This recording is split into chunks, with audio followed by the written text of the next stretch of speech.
Hello, my amazing friends. Hello. Welcome back to the third live stream of the day. We're powering through this day, my friends. We are powering through. For all of you who were waiting for the Ashley Benefield hearing, it was not televised. It was not televised. And therefore, I pivoted and I said, instead, I changed this stream to Carly Gregg instead of making a new one, because that's what happens with YouTube. If you take it down, it's a whole thing. I don't need to explain it to you. It's very confusing. For all of you who came into the chat and were like, where's Ashley? All you needed to do was scroll back up and all of my comments were highlighted. The reason it was not televised is because they brought juror number 15 into the courtroom and they questioned her. And our friend Jules, also known as Notorious Jules on Twitter, was live tweeting from the courtroom. So I will catch you up on that, because Court TV has not started yet in Mississippi for Carly Gregg. It has been a wild day. It has been, Oceantide. We've been on Long Island for the press conference with District Attorney Ray Tierney. We have been to Massachusetts, to Worcester, Massachusetts, for the press conference on Enrique Delgado Garcia by the Worcester District Attorney, Mr. Early. And that was a mess. And now we're in Mississippi. But let me tell you what happened in Florida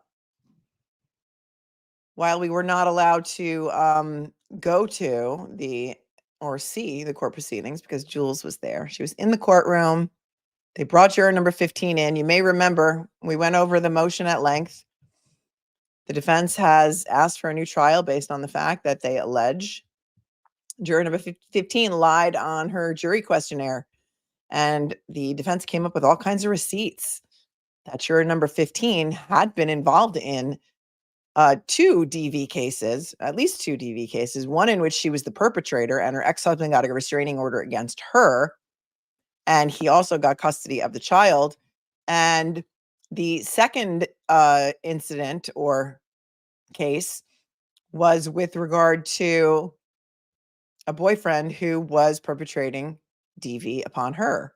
And obviously, that is something that you want to vet out during jury selection, because you need to be able to question, as an attorney, question anybody who has bias or may have bias like that in the event that they were, in fact, a victim. So here's what Jules tweeted from the courtroom. I'll read it to you because we're still waiting for Court TV to get their camera up, assuming that opening statements are happening today, which would mean that they've already picked the jury in one day. So I don't know. We're hanging. We're hanging, my friends. So Jules started tweeting this morning. I will read them to you. Catch up. This is in Manatee County Court,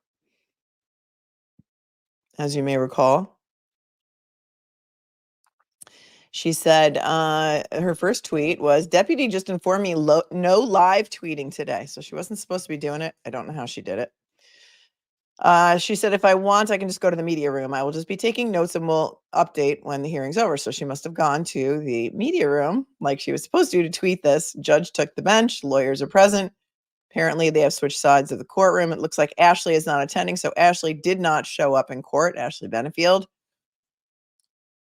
A juror is here and the judge is going to question her. And then it says judge is allowing the juror to stay. The juror is sitting here listening to Mr. Taylor as he states juror number 15 lied on the jury questionnaire. That was juror 15 that was in the courtroom. Juror 15 said she was not a victim of DV or a perpetrator of DV. She lied. I don't know if Jules is saying she lied, saying that she lied on her questionnaire when she said she wasn't, or if she lied in those court cases when in fact she actually was not, and then she lied to the police. I don't know what that means. But in any event, juror 15 is looking incredibly uncomfortable right now, said Jules. Juror 15 has tears on her face as they're discussing child custody and DV matters. Juror 15's ex-husband was granted custody of their son and a restraining order against this juror 15. Remember, they also had receipts. This was so sad, We're talking about Ashley Benefield now, if you're just joining, because it wasn't televised, because the judge questioned juror number 15. Sorry, you guys, we cover a lot of things at the same time. We're waiting for the camera to come up on Carly Gregg on Court TV, and we're here for all of it.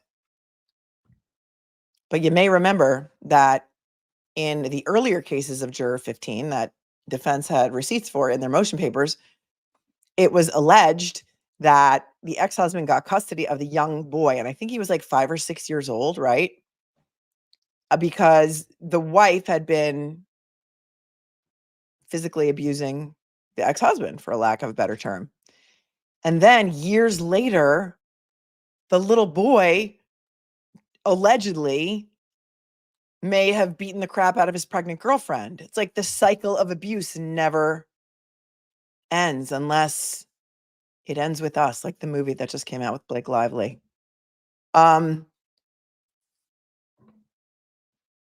Juror 15 then requested her records be sealed, which was denied by the judge. And then the judge granted juror interviews. So all those jurors are coming back. They're coming back in the Ashley Benefield case.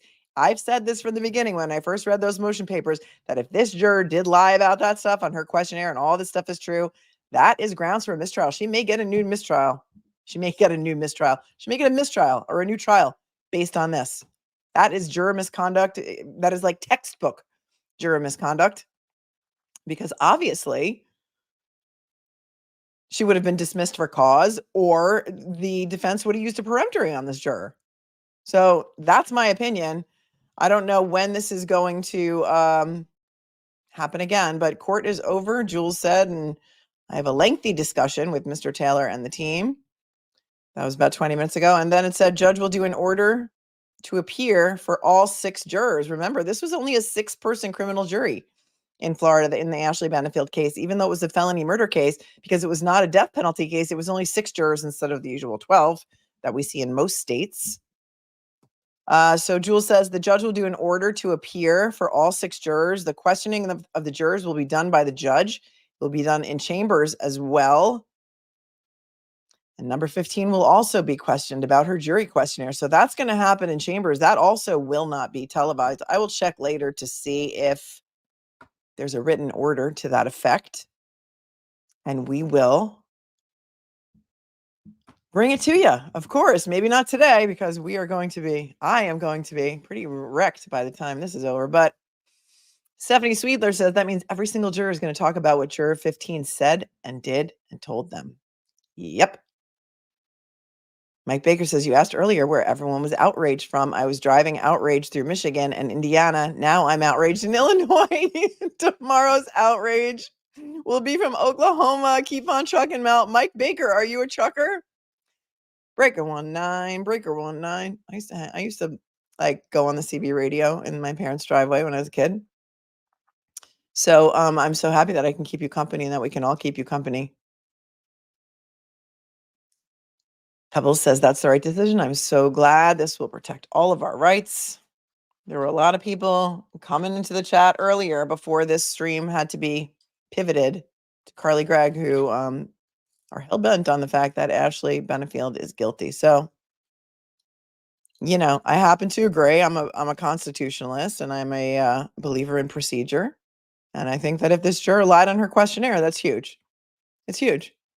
For the same reason that, you know, I may think that Murdoch is 100% guilty, but he absolutely deserves a new trial if Becky Hill, the court clerk, absolutely invaded the jury's province and, you know, had any undue influence over that jury. So there you go. Perry Raven says Ashley should be released the minute there's a retrial announced. We'll see. We will see what happened. We also were covering today in our flurry of cases, because some days nothing happens and some days everything happens. In the case of Enrique Delgado Garcia, some people were pointing out to me that a Massachusetts state trooper took his own life over the weekend on Saturday night and that this trooper may have been a trainer at the academy. I cannot confirm or deny that, but I did find a death notice. So we can talk about that if this doesn't start. I don't know if we're waiting for openings to begin. Sorry about that. My lips are very dry. We're waiting for, I mean, it says day 1, openings are supposed to start. Let me check and see if anybody has said anything about the status of selection, because if the jury's not done being selected, I can't see how anybody's going to start any openings today. So let's just see what the latest is on that, shall we? Kathy Russin from Law and Crime. Okay, opening statement soon, says Kathy Russin. Follow her on the cesspool of Twitter. Kathy, Russon. She is Law and Crime. Boop. Boop. She is the managing editor at Law and Crime. I've met her before, actually. I think I met her when I went to see the Long Island serial killer in court. Ferry Evans says Ashley should be released the minute there's a retrial announced. Kelly, does Ashley have the right to be in the judge's chambers for the juror questioning? She does. She sure does. So Kathy Russin says, jury is seated. Opening statement soon. And that was 3 minutes ago. So look at us. We are here. We are here for it. We are right here for it. It is currently 2:30 p.m. in Mississippi. Right? They are on Central Time because it is 3:38 in New York. So it would be 2:38 in Mississippi. And pretty sure that this judge, Judge Dewey K. Arthur, will work until 5 o'clock. What do you think? We're waiting. The lip gloss. Okay. This is, let me see it. It is Fenty Beauty. Thank you for asking. You know, I'm here to help. I can't see what the color is, but what I like about it is it's not sticky. And when you're on camera, nothing worse than, or even just in life, nothing worse than horrible sticky lip gloss. And it's also very moisturizing. Yeah, so I have 2 of them, different colors. See, this is also Fenty Beauty. For anybody who wants to know, asking for your friend. There it is. I'm not sure what it's called. And the print is way too small. Why do they make the print so damn small on these things? This looks like it says Fenty Glow on the bottom of it. There you have it. You heard it here first. Go to Sephora and grab 1 or 5. Thank you, Jules, for the updates. I don't know if she's here, but I'm sure she will be updating. I don't know, her Twitter. Does she have she has TikTok, right? Thanks, Lori. I'm trying to make you laugh because listen, the stuff we dealt with this morning, that press conference about Enrique Delgado Garcia, I'm so mad. So mad. Alzalt is here and ready, like we planned it all along. You never know. You never know what could happen, but you know what? It's a great skill to have, to be able to pivot and cover whatever comes up. I didn't know that press conference was going to happen today. One of my amazing collaborative viewers said we were wrapping. They said, "Oh, there's going to be a press conference on Enrique." It was like in 5 minutes. I quickly set it up, redirected, and look at us pivoting all over the place.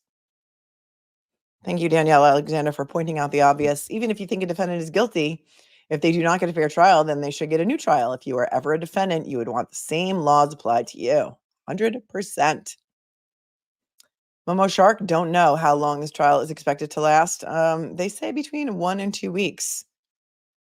Carly Gregg, for those of you who don't know, I will recap the case for you in the way that I do.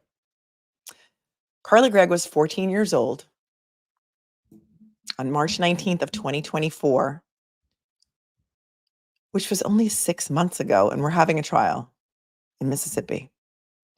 14 years old when she shot and killed her mother, Ashley Smiley, 40 years old, who was a math teacher at Carly's high school, Northwest Rankin High in Mississippi.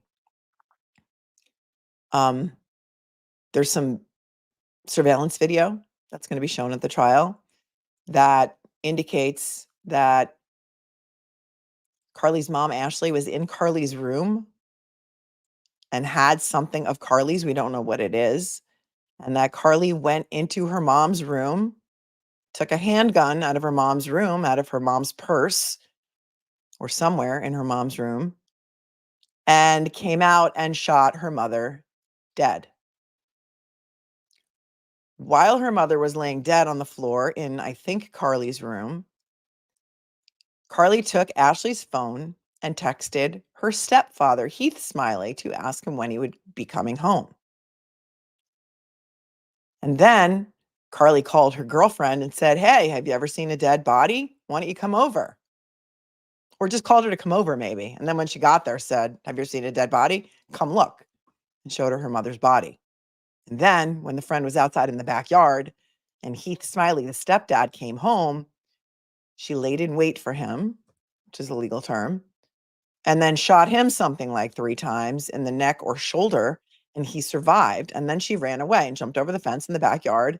She was apprehended something like half a mile away from the house. They did have some kind of surveillance inside the house, Joanna. Thank you for asking. And there's some evidence that Ashley took one of those cameras and put it in the refrigerator. So now I have so many, there's so much weirdness. I've done a couple of pretrial shows on this, so you guys should catch up on it. There has been a lot of family of Carly's in the courtroom every single time she's appeared in court. She's being tried as an adult. She's now 15. All the family members that were in the courtroom when the judge asked if they would agree to a reduction in her bail, nearly every single one of them raised their hand. They are supportive of her. Heath Smiley, the stepfather, has been supportive of her and is going to testify on her behalf. She's going to claim the insanity defense. There's some evidence that she may have been on some antidepressants like Lexapro, and they had changed her medication in the weeks leading up to this trial. I don't know if they're going to try and use that as a defense. Oh, here we go. We're going into Rankin County, friends. But it's certainly going to be interesting. And, was she born evil? Are some people just born evil? She also was very intelligent for her age. She skipped a grade. She scored very highly on the ACTs. Very high level intelligence. Did it have to do with the medication? Does it have to do with mental illness?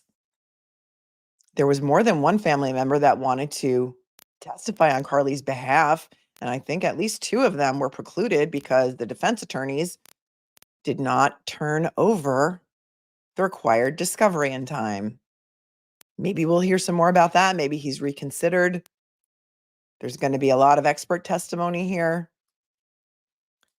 Even though most of the family members agreed that Carly's bond should be reduced, the judge did not reduce her bond, and it stayed at $1 million.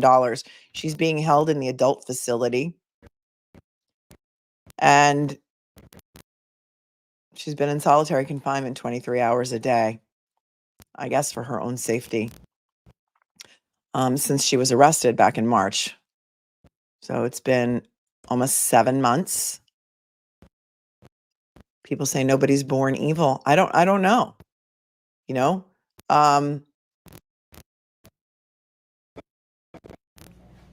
Trauma? Was there some severe trauma? The audio is terrible. I'm hearing like a cackling. And it's them. It's not us. I mean, not like a crackling, not a cackling. Because that would be really evil. This judge is no BS, for those of you who are not familiar with him. Dewey K. Arthur is no BS.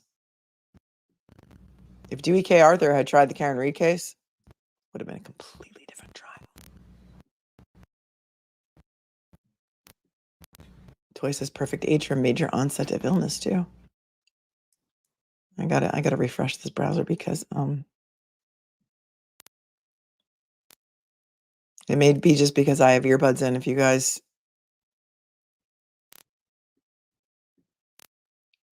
if you hear it, it's just, it is what it is. And for everybody who keeps telling me and, trying to get my attention and turn up the audio, there's nothing I can do. Volume boosters on the browser don't work because it screws with all of the modulation. So if the audio is low on your end, I put on the closed captions so you can see it. But you just have to either put earbuds in or turn it up on your end, or I can try and step away from the mic a little bit. But it is the feed. Thank you, Toy. Thank you. You can hear it too, right? It's the feed. I know it's annoying if you have earbuds in, right? Thanks, Lisa.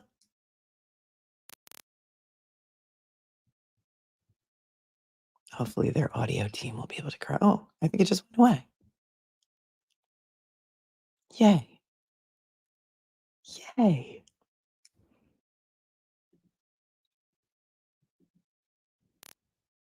So opening statements should be interesting. Thank you, Fairy Raven, for the matcha latte. I appreciate you, as always.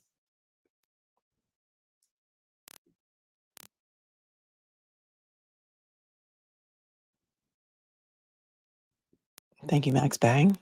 Indeed, we need to know so much more about the family defending her after killing her mother. If she was being abused at home, did the family members speak up? I don't know. Did she have long-standing mental illness? The trial that we're covering out of Colorado, out of Boulder, the supermarket mass shooting, untreated, severe schizophrenia. He was 21 years old. I mean, that's the allegation. Family knew. Family knew for years that he was seeing things, hearing voices. They thought he was possessed by a jinn or evil spirit or genie or demon, as some people would say. They didn't think it was schizophrenia. Why are we seeing so much of that?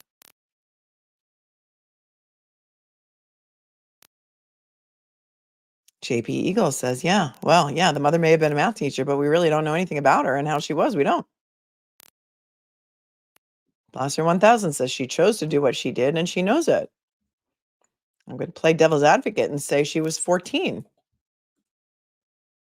I've had 14-year-olds. They are children.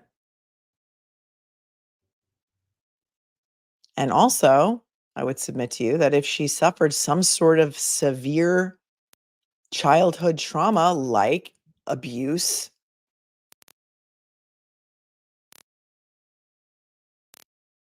was it justified? I don't know. There's so much more to hear about. Yeah, the verbaler says family's all defending her until they become her victim. It's happened before, unfortunately.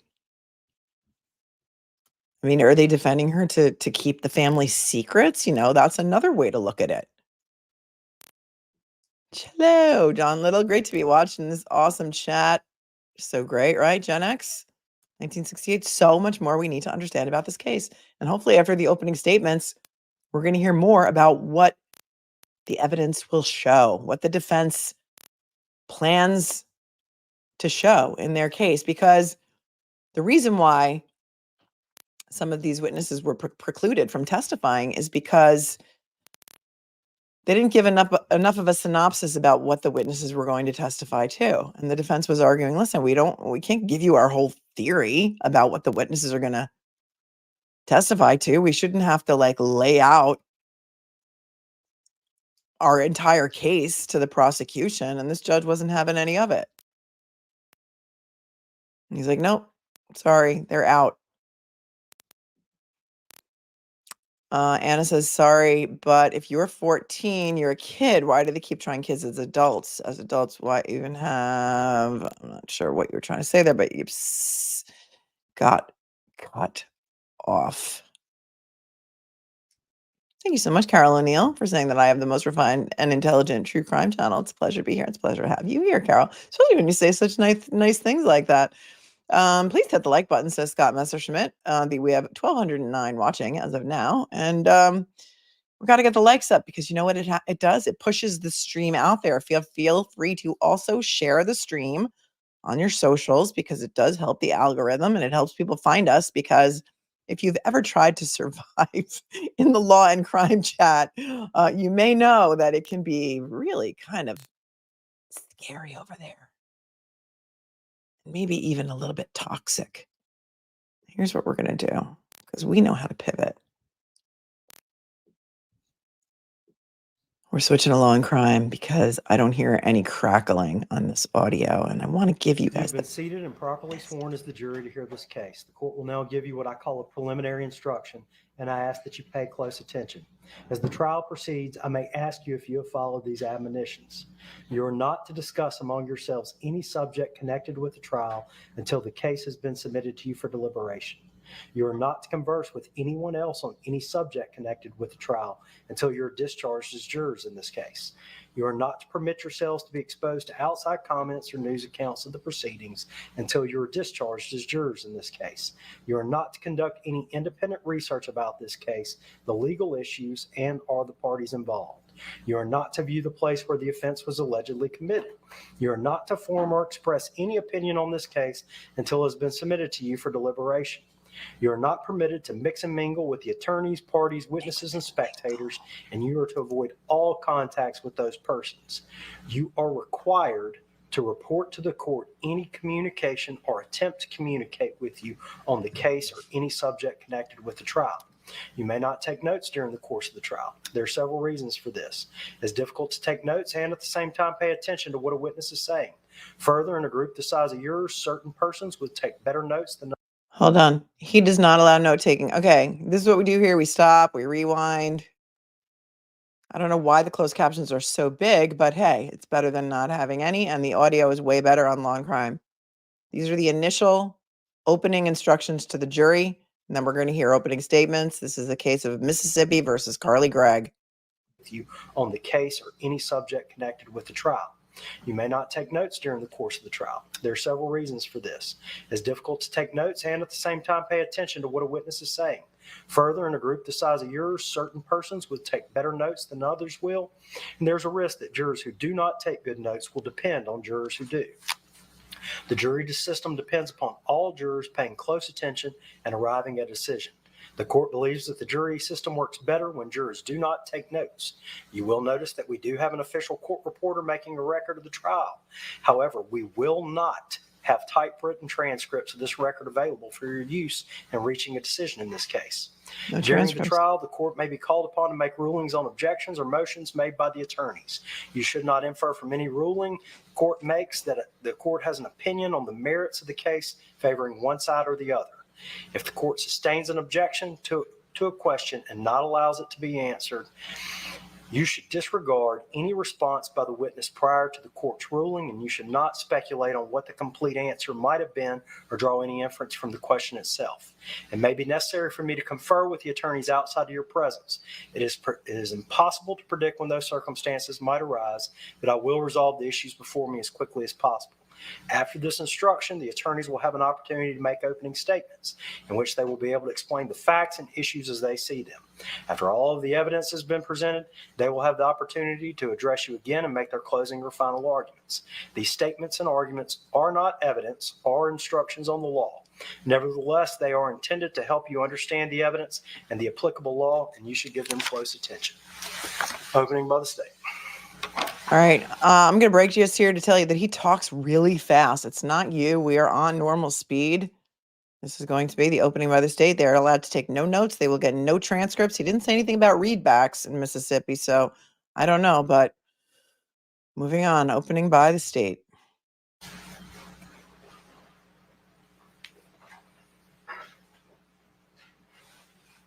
May I proceed, Your Honor? Yes, ma'am.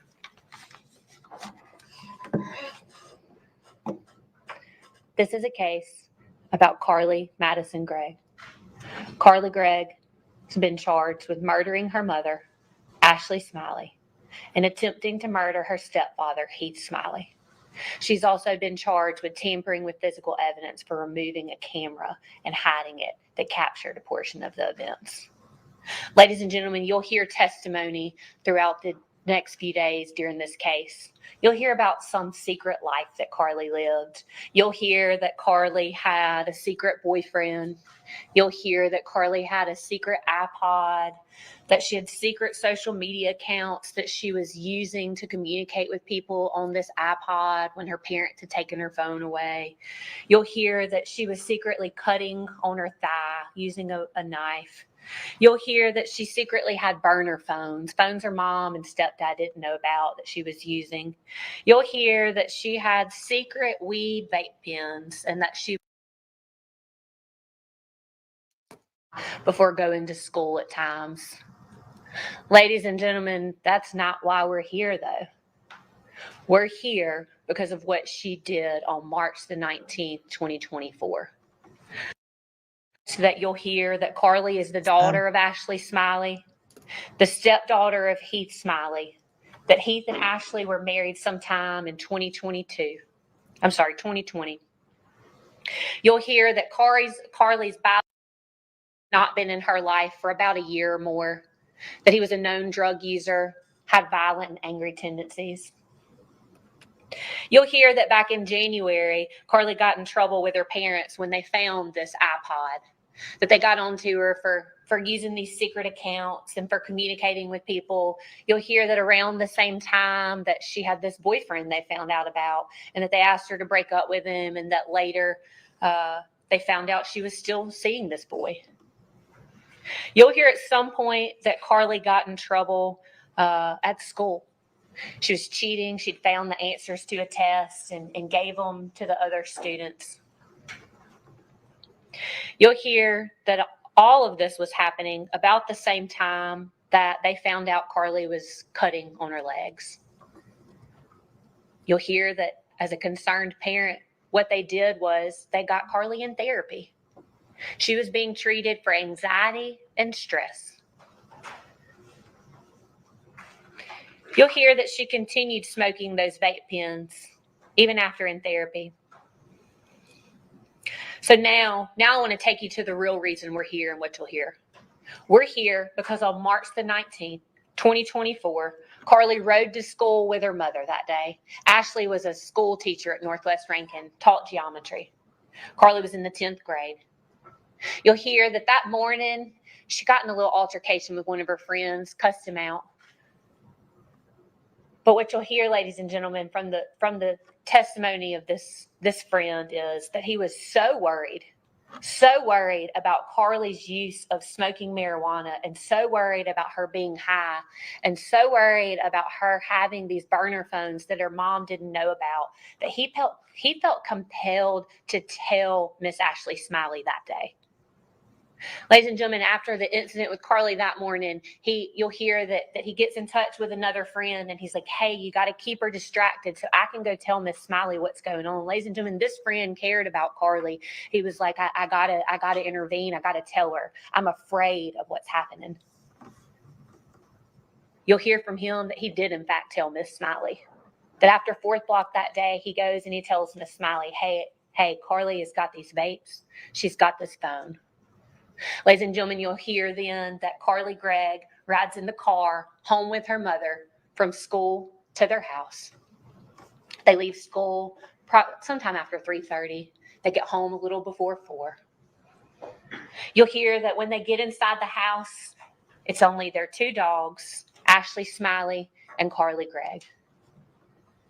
Immediately, Carly goes and lets the dogs out. You'll hear testimony that Ashley then goes into Carly's room. You'll hear that while Ashley is in her room, that Carly's still outside. At some point, Ashley finds what law enforcement believed to be the 4 boxes that contain vape pens. Testimony will be that we believe she carried them from Carly's room to her bedroom, went back to searching Carly's room. The evidence will show that almost immediately upon Carly coming inside the house, that she walks straight to her parents, goes straight Their to feed that's glitching. her mom's side of the bed and removes a .357 Magnum from under the mattress. We believe the testimony will be that then she concealed that .357 Magnum behind her back as she walked through the kitchen. She peeks her head around. We believe the testimony will show that she peeks her head around the kitchen to make sure that her mom hasn't come out of her bedroom.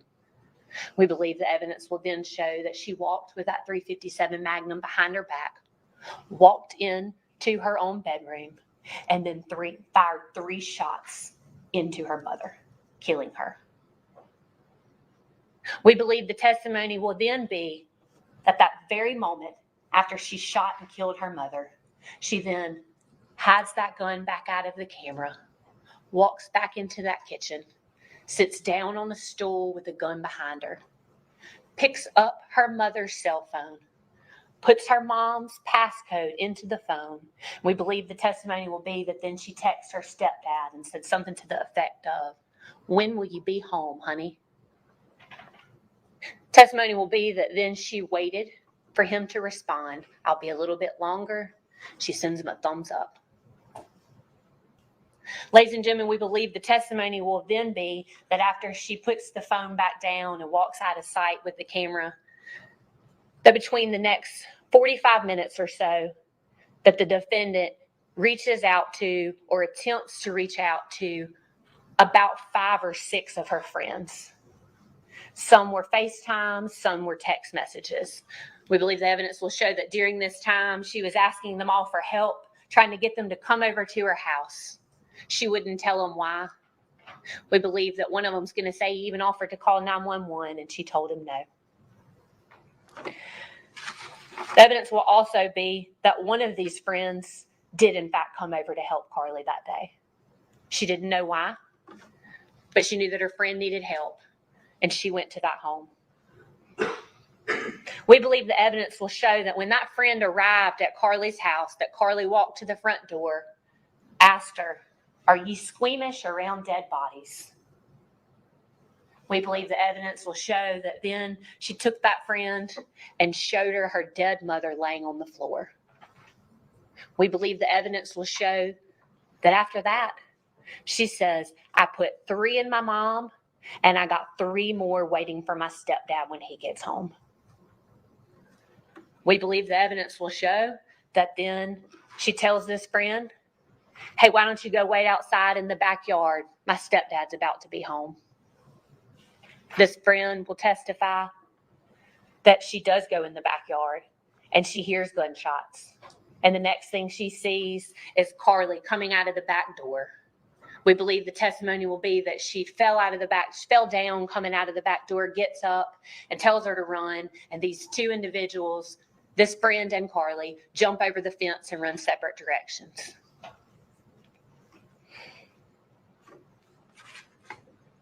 You'll hear testimony that there was a 911 call.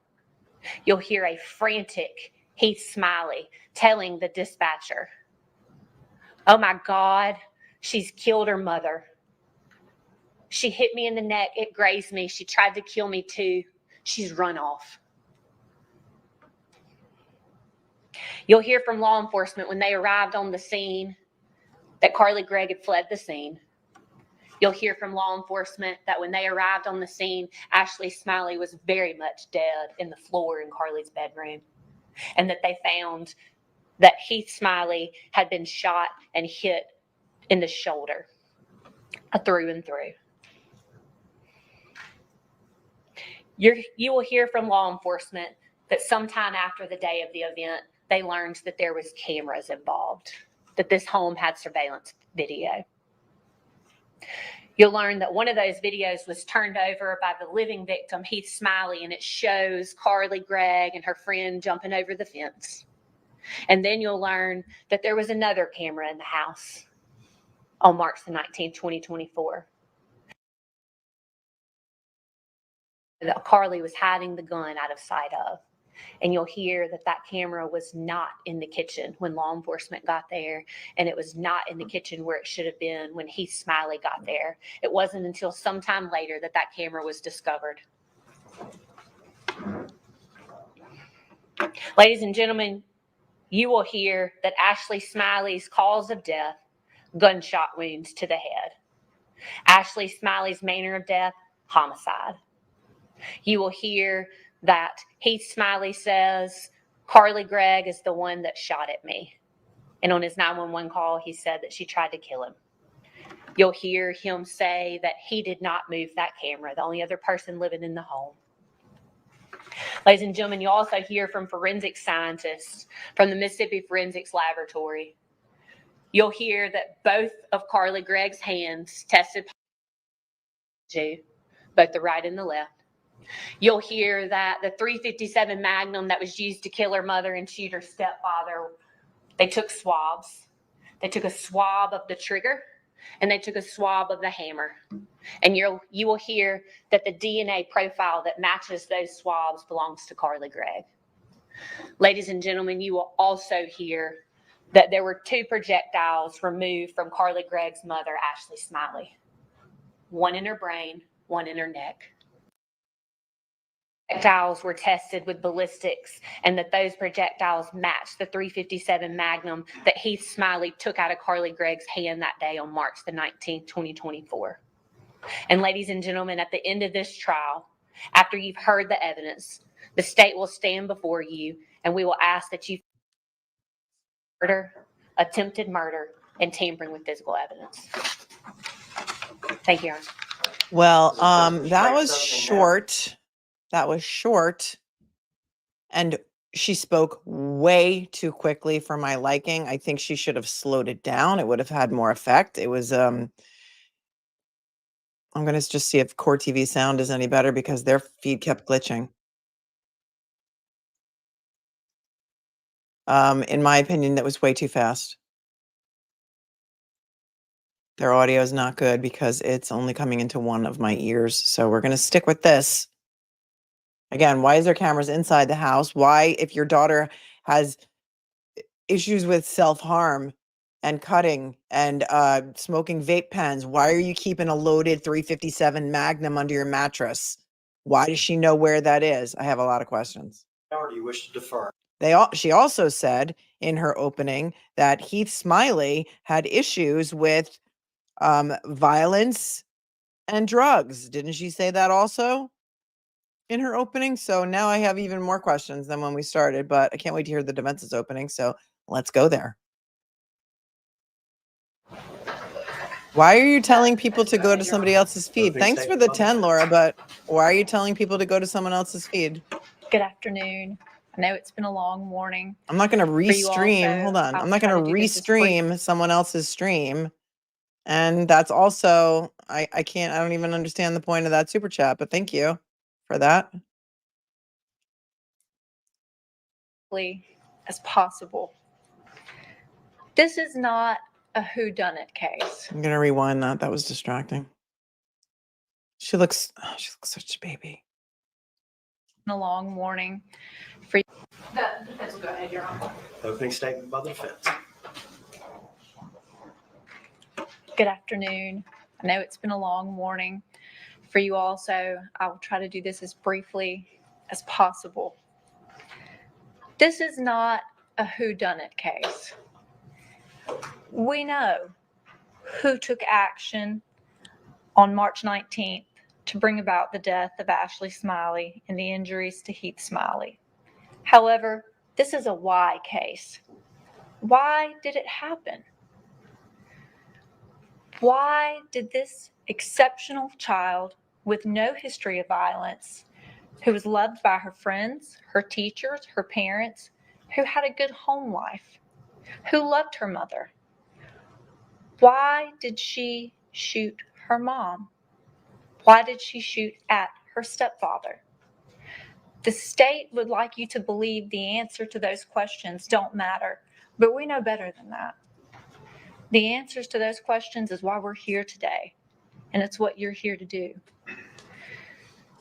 We believe. Okay, they need to change the graphics. Carly is starting to cry right now. This is not Catherine White Newman. This is the defense attorney. Her name is Bridget Todd. So Law & Crime needs to get on top of it a little bit and fix their graphics. But if you're not watching the screen, watch it now, because now Carly is starting to show emotion. Her affect was very flat before. The evidence will show that there were 3 victims on March 19th. Ashley Smiley, Heath Smiley, and Carly Smiley and Carly Gregg, that they were all three victims. We believe the evidence will show that Carly had been suffering from a mental illness, that Carly was not aware on March 19th that she had a mental illness. We believe the evidence will show that Carly's parents who lived with her were not aware that illness. We believe the evidence will show that Carly's close friends who saw her at school every day were not aware that Carly was suffering from a mental illness, because it's hard to look at a person and understand that they have a mental illness. It's hard to look at a person and know that they have a mental illness. That's why it's often referred to as the invisible disease. A person can exhibit symptoms of a mental illness without people necessarily knowing that they have one, or other people necessarily knowing the person has. While the events on March 19th were tragic, the events on March 19th were not intentional. The evidence will show, and the testimony will show, that Carly Gregg loved her mother, that Carly Gregg and her mother had a loving, close relationship. Carly Gregg's mom loved her. In fact, her life revolved around Carly, as parents' lives often do revolve. Carly very much wanted to please her mother. Carly was an exceptional student, made a 30 on the ACT when she was 13 years old. She was the apple of her mother and her stepfather's eye. And you will understand by the conclusion of this hearing why Carly's stepfather is standing behind her. Because he knows on March 19th, there were three victims: Ashley, Heath, and Carly. The state will ask you to take your good judgment, to take your common sense, and to put it in a bucket, to put the lid on the bucket, and to toss the bucket out of this courtroom. We implore you not to do that, to retain your common sense, to retain your good judgment, and to make sure that you are listening to the evidence as it's presented, because it doesn't matter how many witnesses the state puts on, their story is filled with inconsistencies because they're not telling the whole story.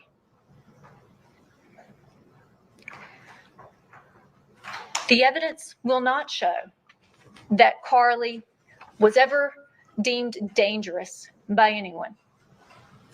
The evidence will not show that Carly ever had any desire to hurt her mother. The evidence will not show that Carly ever had any desire to hurt any person.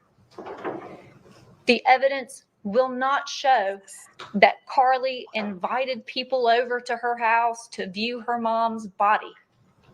What it will show is that on March 19th, a hysterical Carly called her closest friends, begging them for help, begging them to help her. The evidence will show that Carly did not recognize Heath Smiley when he got home that day. You'll hear that from him himself.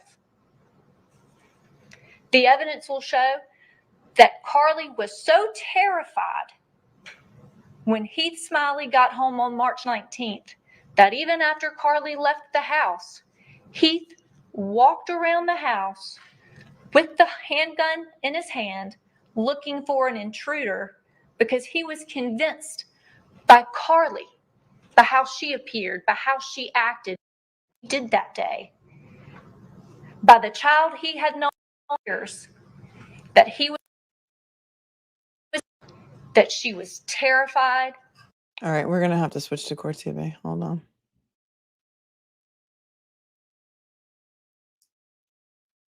because I don't know why Law and Crime has glitchy.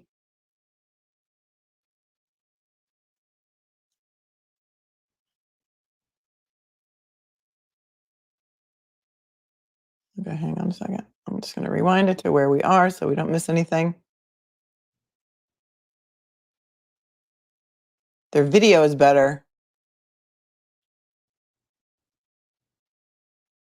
but the audio, you may have to just turn it up on your end. Hold on.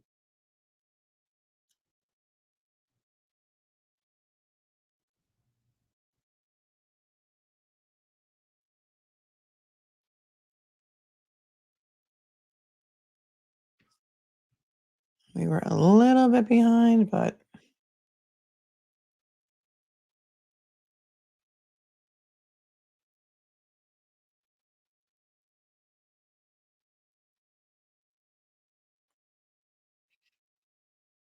we're just going to continue from here because I can't find the exact spot. Something in that house to cause that kind of terror in Carly. What the evidence will not show is that Carly had a drug problem. What the evidence will not show is that Carly and her mother had any argument on March 19th. What the evidence will not show is that Carly had any desire to hurt her stepfather. What the evidence will not show is that Ashley Smiley was angry when she left school that day, or that Ashley Smiley was upset with Carly when she left school that day, or that after they got home on March 19th, Ashley and Carly engaged in an argument. The evidence will not show that Ashley Smiley. Okay, I found the spot. We're switching because they also are showing the attorney instead of Carly. So here we go.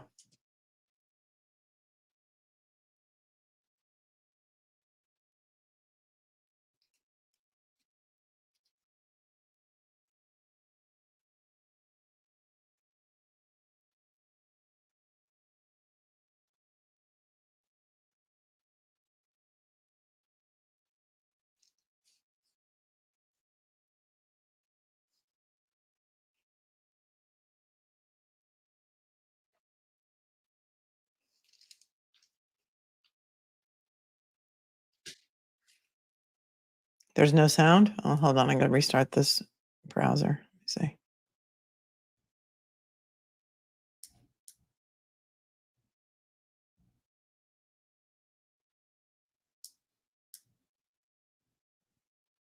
Can you hear this sound?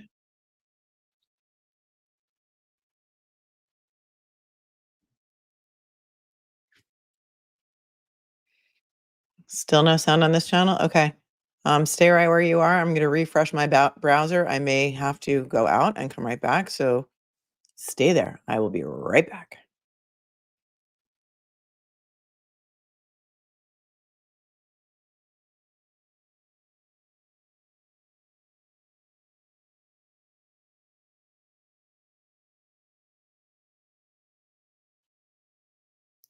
All right, we're going to try this again.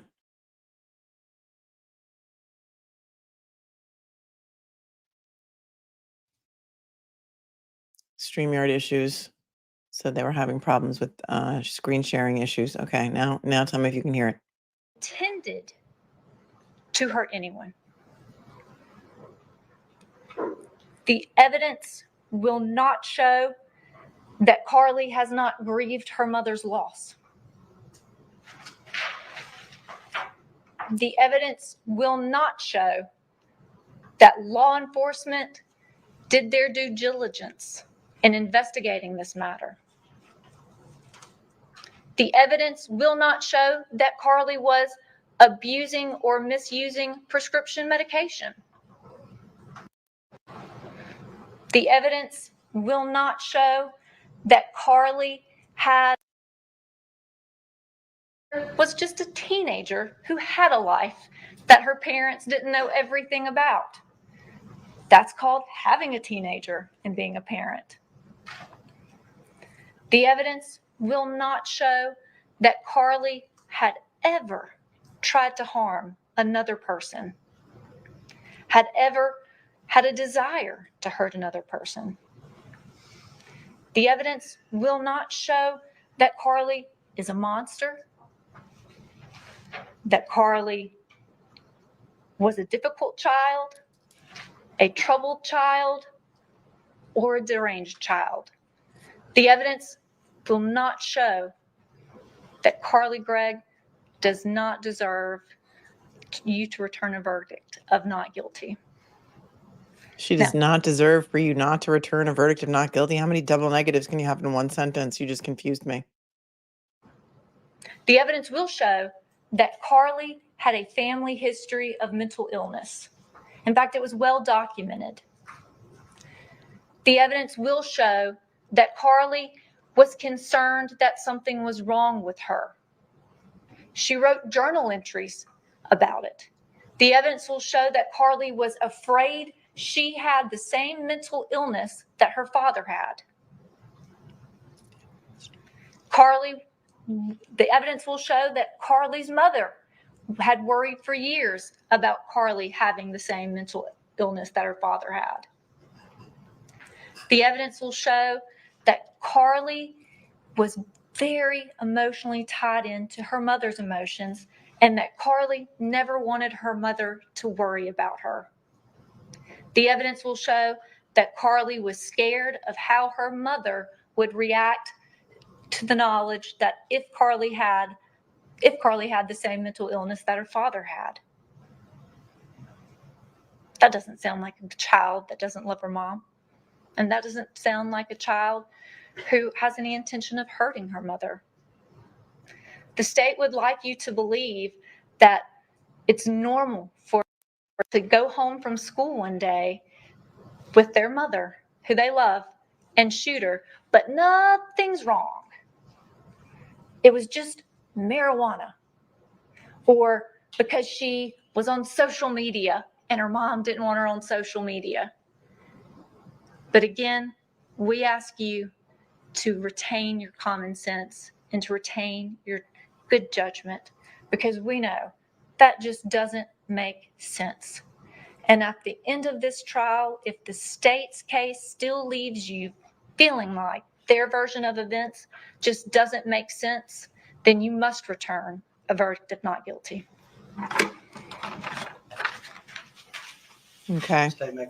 For all of you in the chat who are saying she doesn't have real tears, I'm going to point out to you the fact, this is a fact now, it's not opinion, that there are some antidepressants that can prevent people from producing tears. It's just a fact. We're going to try Court TV because they don't seem to be glitchy. But again, let me know if you can hear it. You may need to turn it up very low.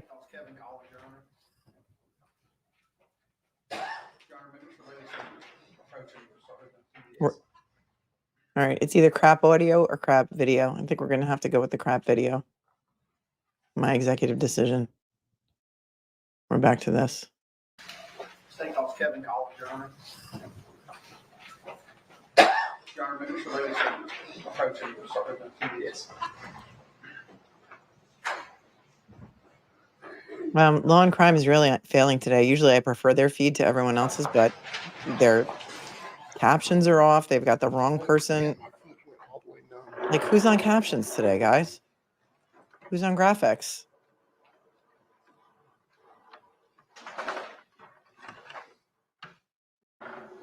We're behind, so we're going to fast forward a little bit. Do you swear or affirm to tell the truth, the whole truth, and nothing but the truth, so help you God? I do.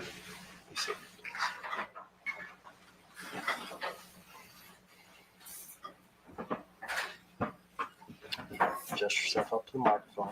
Yes. Do you understand that you're now under oath and your answers to be sworn answer?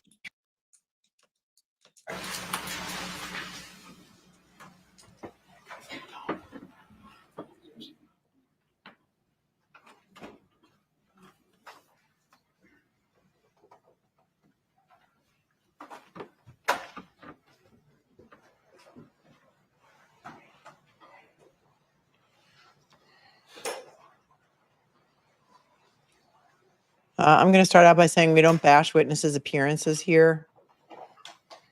You can talk about their testimony, reliability, veracity, whether you believe them or not, but we don't bash witnesses' appearances here.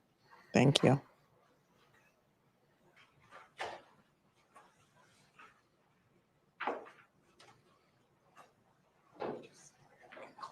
I wonder if this is her boyfriend, probably one of her friends. Wow. What is the law and crime cameraman high? I mean, I don't understand what's going on here.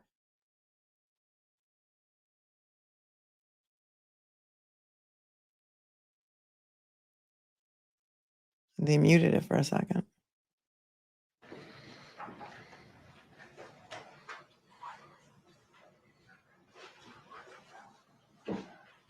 We don't know who he is yet. We're going to see who he is. He hasn't even said his name. There hasn't been one question yet. Name's Kevin Collins. And Mr. Collins, where do you work? I work Rankin County Sheriff's Department dispatch. All right. And you say dispatch. Explain to us just a little bit about what dispatch is and what you do as part of your job responsibilities. Basically, we take all the incoming calls from the county and the community, even some from the cities for emergency situations, and we dispatch proper personnel, whether it be medical, fire, law enforcement. And how long have you worked for Rankin County Sheriff's Office in that role? I started in the Sheriff's Department February 7th, 2022. Okay. And before February of 2022, did you have any experience working in that role in any other, for any other departments or agencies? Yes, I did. Okay. Can you tell the ladies and gentlemen about that? I started with Hinds County Sheriff's Department in June of 2007. I worked 2 years at the city of Flowood, and then I worked Yazoo County E911, a couple years at Mendenhall Police Department, and then the last 6 years before I came to Rankin County, I was a supervisor at the city of Florence. And you talked about some of your job duties and responsibilities. As part of your responsibilities and duties, do you dispatch fire services? Yes, we do fire services. Do you dispatch police? Yes. EMTs? That is done through Pafford. Okay. Who contacts Pafford in the event that EMTs are needed? We transfer the caller. In the perfect situation, we transfer the caller to Pafford so they can ask the proper questions. Okay. And I understand that over the years, maybe some of the training requirements have changed, but whenever you became a dispatcher, what were the training requirements in order to become a dispatcher? Within the first year, you had to go through a 40-hour basic certification class plus a 8-hour ride-along with each department that you dispatch, whether it be fire, law enforcement, medical. In every continuous year, you have to do 48 hours in 6 different subjects for every 3 years to recertify. So did you do those initial requirements back whenever you started? Yes, I did. Okay. Did you ride along with those different agencies that you dispatched? Yes, I did. All right. And have you kept up your continuing education hours throughout the years? Yes, sir, I have. And who are you certified through? Who keeps up with that? Board of Standards and Training through the state of Mississippi. Okay.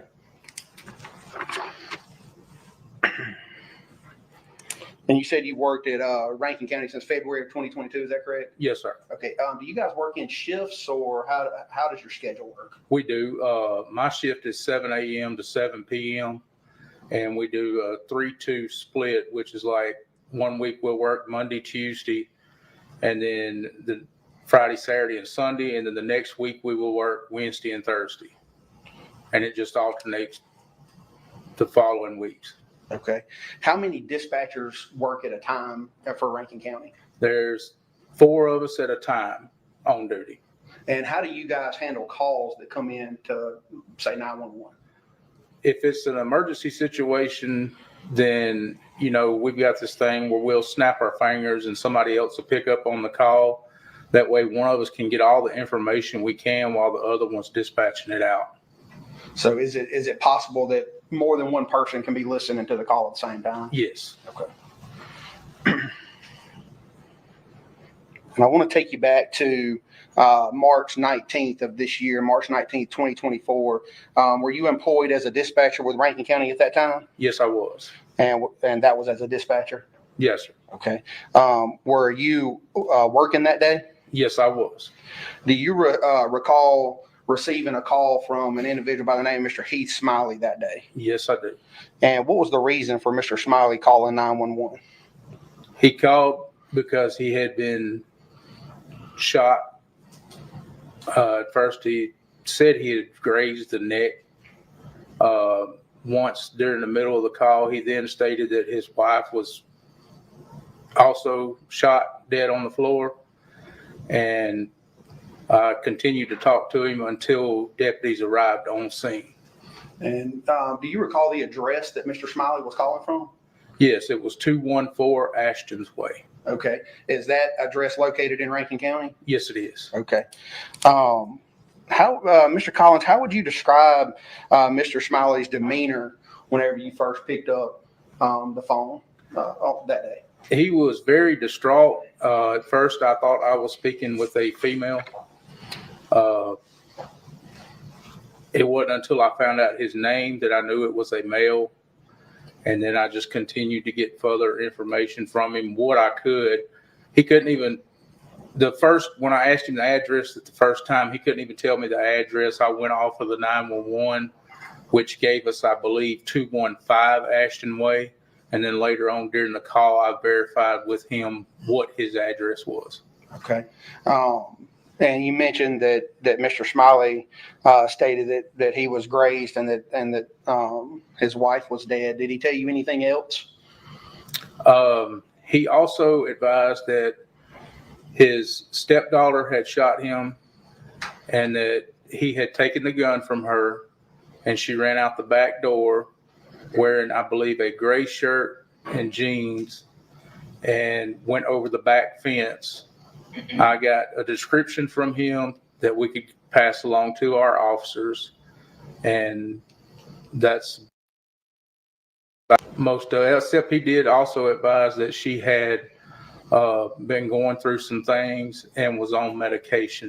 Okay. If you need to know who this guy is, it's scrolling along the bottom. I typed it out. Kevin Collins, he's Rankin County Dispatch. He's the one who received the 911 call from Heath Smiley on the date of the shooting. Trying to deal with some stuff. Okay. When someone calls 911, are those calls recorded? Yes, they are. And do you know whether or not those calls are kept in the normal course of business by the Rankin County Sheriff's Office? Yes, they are. Okay. Do you know whether your call with Mr. Smiley on March 19, 2024 was recorded? Yes, it was. And do you know whether or not that call was kept in the normal course and scope of business by the Rankin County Sheriff's Office? Yes, sir. Okay. Have you listened to that call before? Yes, I have. May I approach, Your Honor? That's authentication. He's authenticating the tape so they can play it at trial. He needs to lay a foundation for it. That's what he's doing. David, you had said you can't communicate with an iPod. I think they were saying iPad. And it was just the accent because I was thinking that too. She had an iPod, like it's 2024. Thanks for the super Mr. chat. Collins, I handed you an item. Do you recognize that? Yes, sir. It's a disc of the recording And how do you know that's what that is? because I initialed and dated it. Okay. Have you watched or listened to that call before? Yes, I have. And you said there are some initials on there. Are those your initials? Yes, sir, they are. Whenever you listened to that call, did it appear to be altered or edited in any way? No, it did not. Okay. Your Honor, at this point, we would move this disc in as State's Exhibit 1. Any objection? No objection, Your Honor. Be admitted as one all purposes. Objection.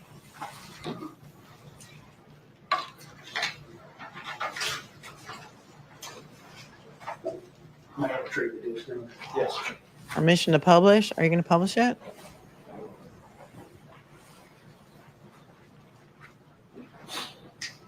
And Mr. Collins, you mentioned that you listened to this. Is this a complete call recording of the call with Mr. Smiley that day? Yes, it is from beginning to end. Okay. Your Honor, may I publish this for the jury, please? Yes. All right, everyone. Trigger warning. Thanks for not spoiling it. remember. Thank you.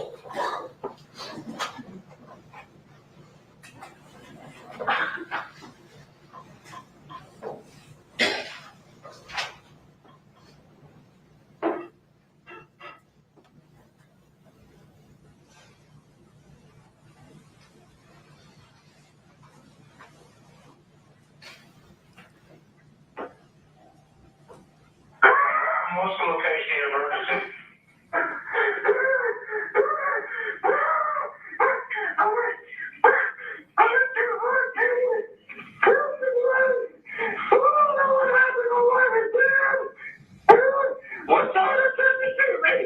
What?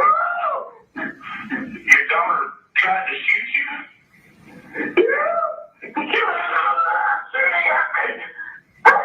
Where is she at? How old is she? 14. 14? Okay, ma'am, stay on the phone. Ma'am, stay on the phone with me. Just calm down. What's your name? Heath Smiley. Okay, calm down for me. Give me your name again. Heath Smiley. Heath Smiley? Yes, sir. All right, Miss Sir, what's your phone number you calling me from?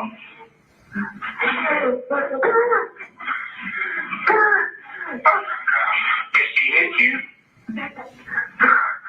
Yeah, I got hit in the neck a little bit.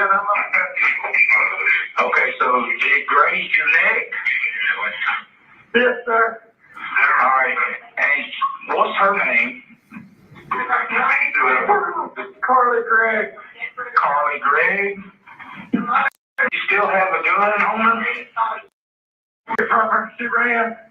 You took it from her and she ran? Yes, sir. She was screaming something at me I couldn't understand. I locked the door. She's out. What's going on? Which way did she run off to?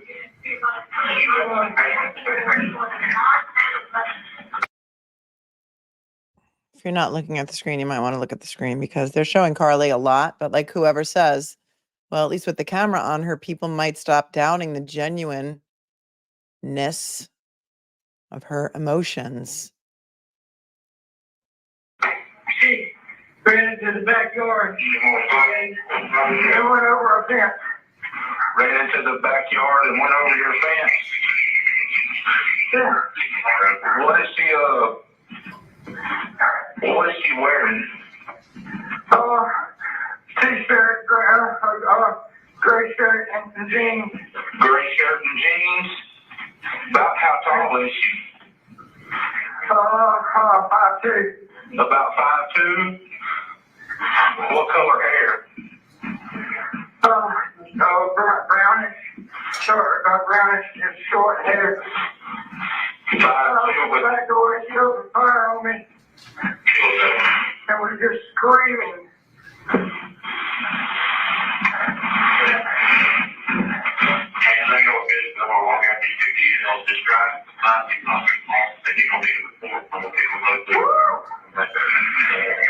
Okay, just calm down for me. We got everybody headed. She what? She killed her mom. She killed her mom? Yeah, that's what I'm screaming about. Where's the mom? When I do that, she got to kill me. Where's the mom? Sir.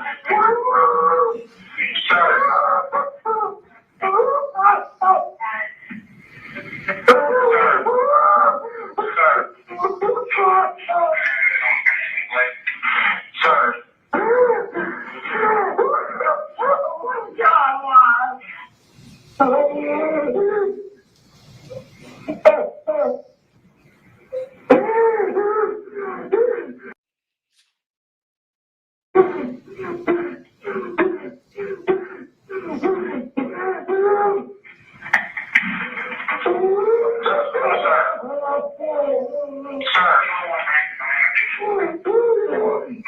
Okay. If you have to go, you have to go. This is not an airport. You do not need to announce your departure, but if you do need to go, please just go take a break.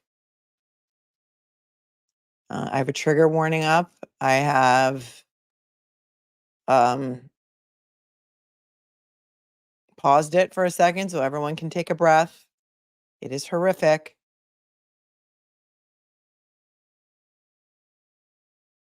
We need to see it. It would not be appropriate for her male attorney to start consoling her, like some people are suggesting. Not appropriate to remove her from the courtroom. There are both sides to this coin. I think there's no doubt that she did this. She needs to hear the ramifications of it. She may never have heard this 911 tape before. She's being tried as an adult in front of a jury.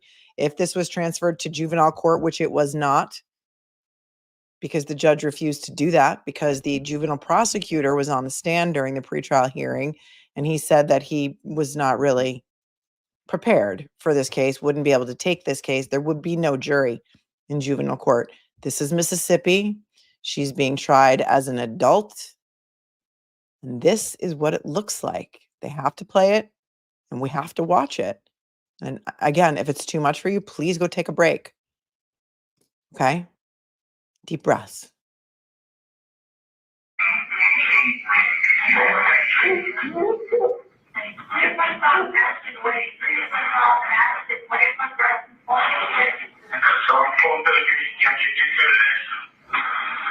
Sir. Okay, your address is 215, correct? 214. 214. His address is 214. Okay, sir. Where's your wife? She's dead on the floor of my stepdaughter's room. She's on the floor in your stepdaughter's room?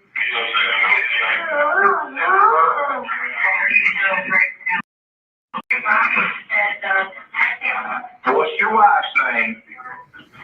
Ashley Smiley. Ashley Smiley?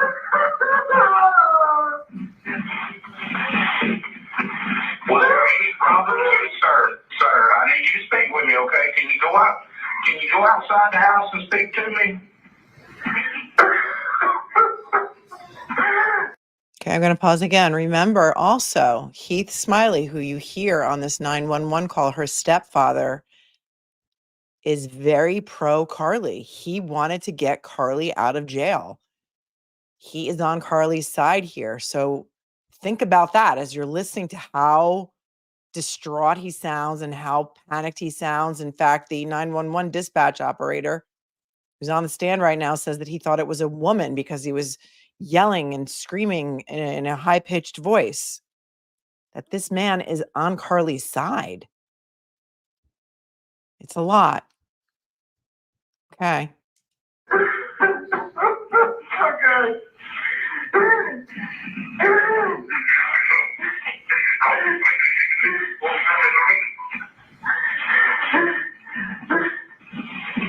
Okay.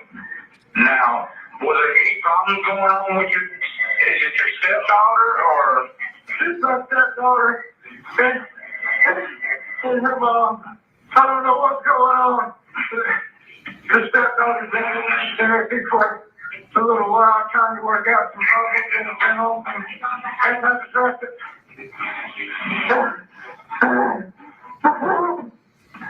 Okay, and you say your wife has been shot?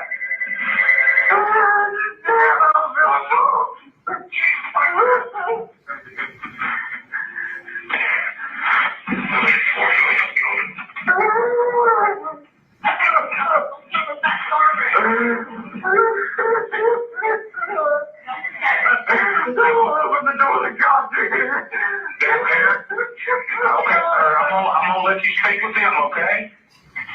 Okay. Speak with them, okay?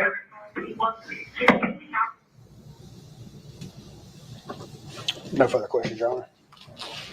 The defense wish to use the projector for cross-examination. The defense has no cross-examination to this. All right, you may step down, sir. you going to use that with your next witness? Yes. I believe these are her family members sitting in the front row here in the gallery. This is a very empty courtroom. I'm surprised. At least this side of the courtroom that we're looking at right now. That may be the grandmother who they told they precluded from testifying for Carly because of the late exchange.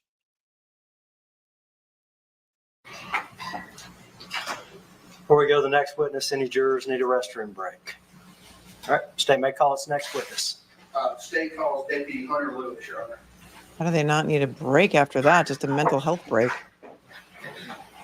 Carly is even like, what? Nobody needs a break?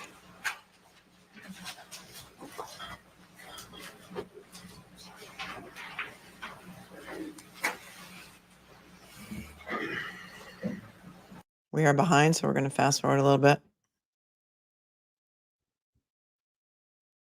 All right, you may proceed. Thank you. Good afternoon, sir. Would you please introduce yourself to the ladies and gentlemen of the jury? Hunter Lewis, All right, Hunter, and where do you work? Rankin County Sheriff's Office, All right, and what role do you work at the sheriff's office? patrol.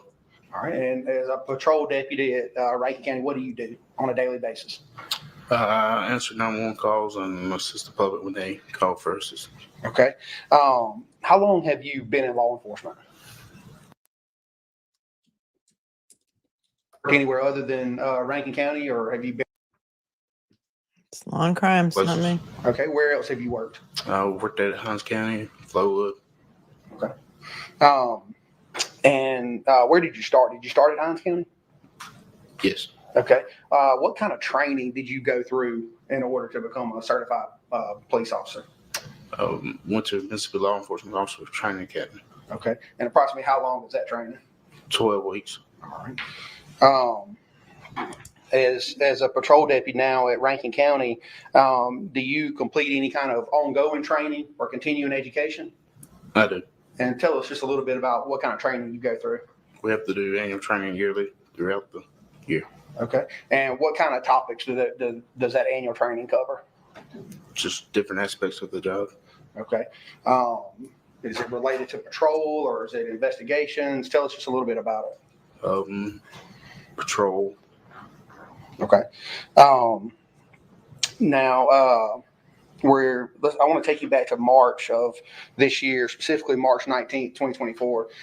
Were you employed as a patrol deputy at Rankin County on March 19th, 2024? Yes, sir, I was. All right. Do you recall receiving a call for service at 214 Ashton Way? Yes, sir, I do. Okay. Is that in a subdivision or where is that? It is. What subdivision is that? It's in Farmington Station, Norfolk. Okay. Is that in Rankin County? Yes, sir, it is. All right. Did you respond to 214 Ashton Way? Yes, sir, I did. Whenever you arrived at 214 Ashton Way on March 19, 2024, were there any other law enforcement personnel there whenever you arrived? No, sir. So were you the first one there? Yes, sir, that's correct. Whenever you arrived on scene that day on March 19th at 214 Ashton Way, just tell the ladies and gentlemen of the jury what you observed whenever you got there. When I arrived, the door was locked, but I could hear somebody screaming and highly upset on the inside of the house. Okay.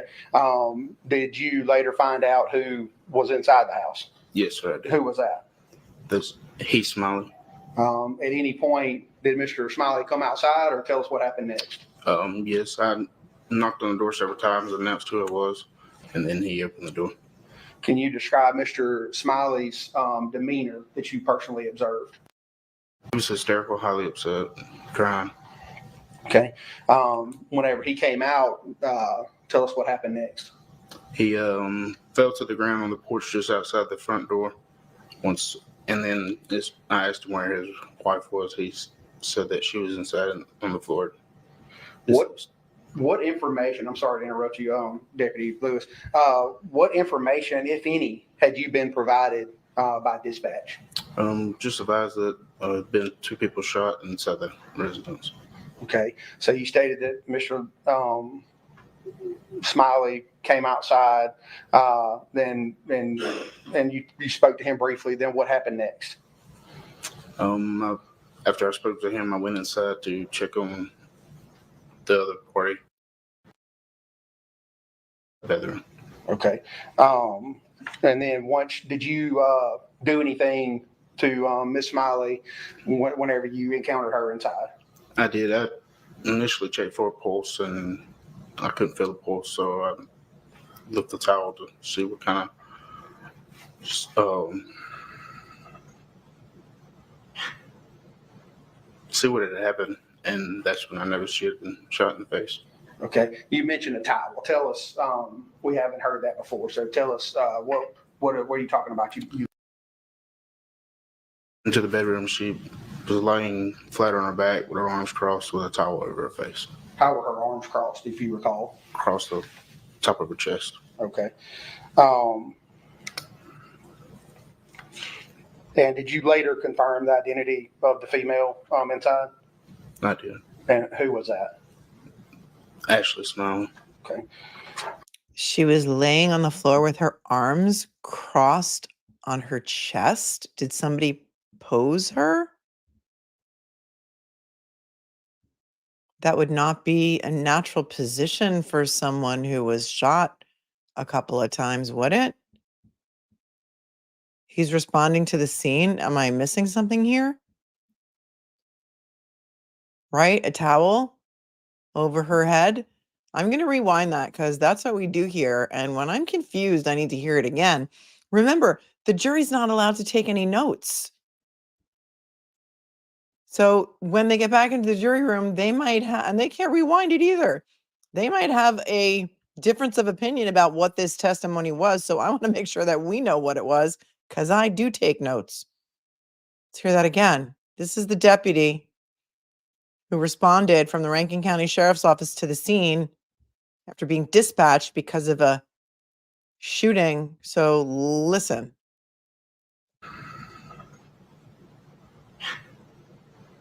See what had happened, and that's when I noticed she had been shot in the face.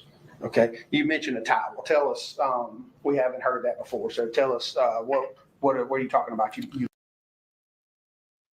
Into the bedroom, she was laying flat on her back with her arms crossed with a towel over her face. How were Flat on her arms back. crossed, if you recall? With her arms crossed with a towel over her face, and she had been shot in the face. Somebody staged her.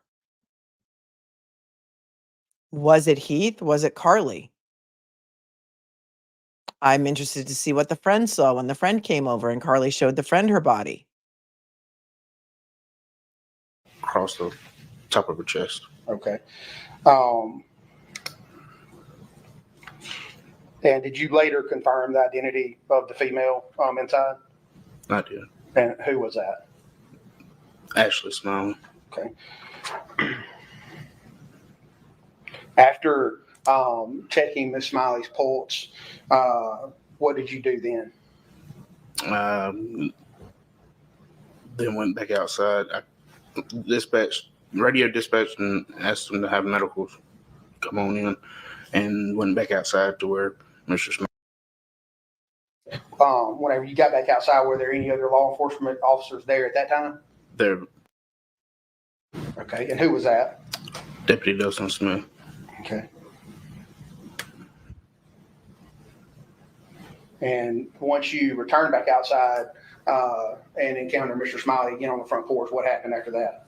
He told me who had shot him and gave me a description of what she was wearing. And who did he tell you shot him? His step. By her name? Carly Gregg. Okay. And what did he tell you she was wearing? She was wearing. I can't recall exactly what he has told me. And then after that, what did you do next with that information? Radioed to the units that was responding. Did Mr. Smiley ever say anything about a gun or anything like that? He did. Okay. Tell us about that. He advised that the gun that was used was laying on the counter and there was one live round in the cylinder. Did he say what type of gun it was? 357. Okay. And then what did you do after that, if anything? I let the other officers know that about the weapon, and then had the crime scene taped off. Okay. And so how long did you stay out there that day? Until Crime scene. took They had possession crime this scene. They morning. had the crime scene taped off. I may throw something on my big giant second monitor over here because it's not your TV glitching. It's law and crimes feed glitching, and that's what we're using because its audio is better than the court TV audio. So we're stuck with it, but it's very annoying to say the least. It's already been a long day. This is stream number 3. They know how to use crime scene tape in Rankin, Mississippi. So take that, Canton. Okay. And after, at some point, did investigators get there? What happened with that? When they arrived on scene, they started taking photographs and processing the scene. Okay.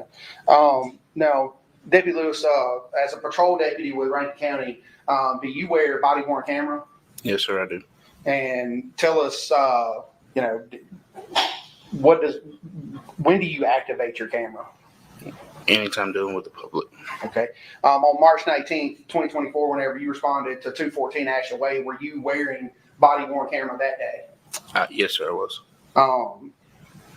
And did your body worn camera, in fact, did it record what happened whenever you arrived there on the scene? Yes, sir, it did. Do you know whether that body worn camera footage is kept by the Rankin County Sheriff's Office? Yes, sir, it is.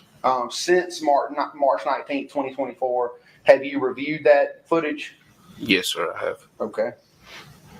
I wonder if they're going to show it to us. That approach on.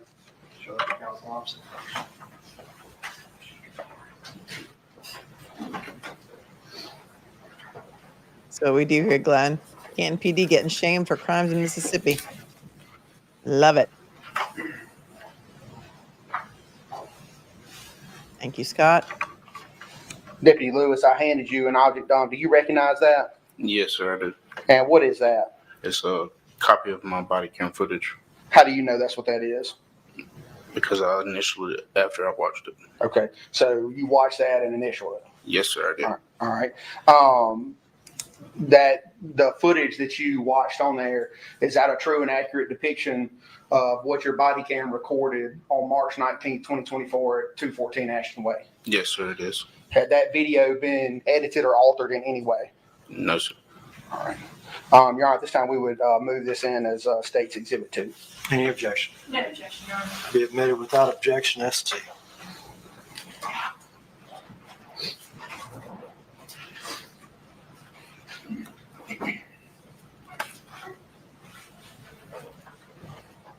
And Your Honor, I would ask for permission to post this to the jury. All right.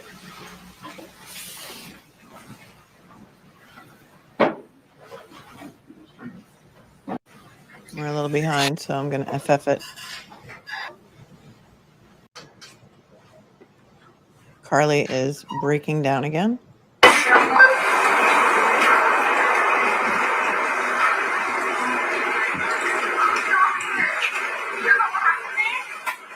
Yeah, go back inside. You're not watching. They're not showing it so far. Well, now they are. Sheriff's office!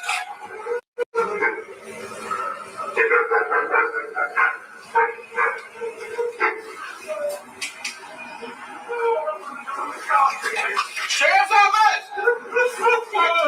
Hey, come on, shuffle. Hey, come on. Hey, where's your wife at, bud?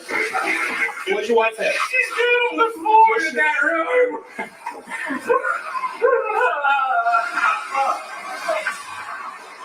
She where? How about show us the body cam instead of Carly?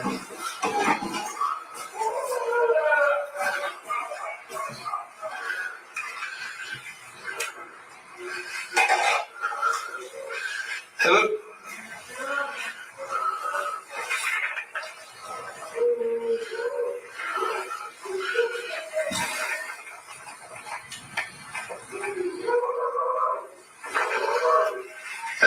I need medical here.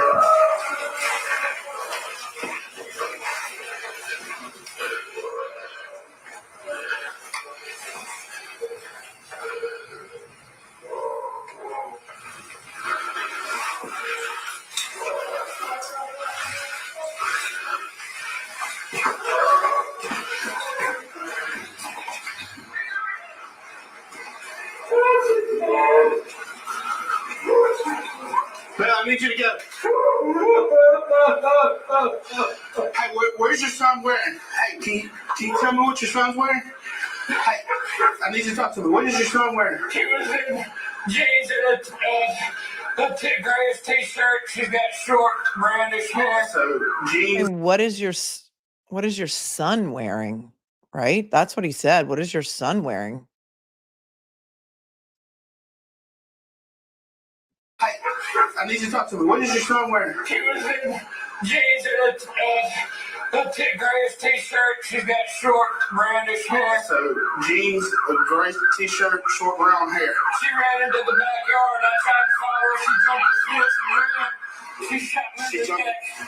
But It's okay. does she still have the gun? It's on the kitchen counter. I think there's one live round left in it. I opened the cylinder. I went in the back door. She tried to shoot me. Hey, I need some gloves.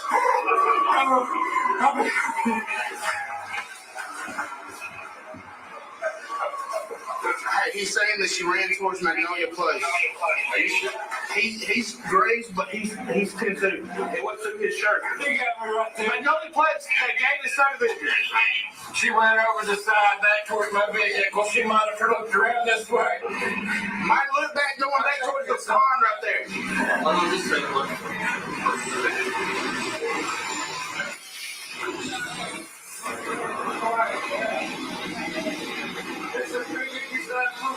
Hey, she does not have the firearm. The firearm is here at the house. Hey, he's been grazed, but he's 10-2. He really not got she's laying in the floor with a towel.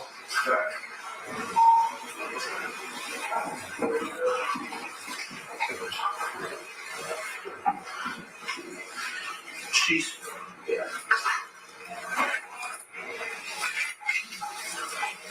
that's all that wants is so.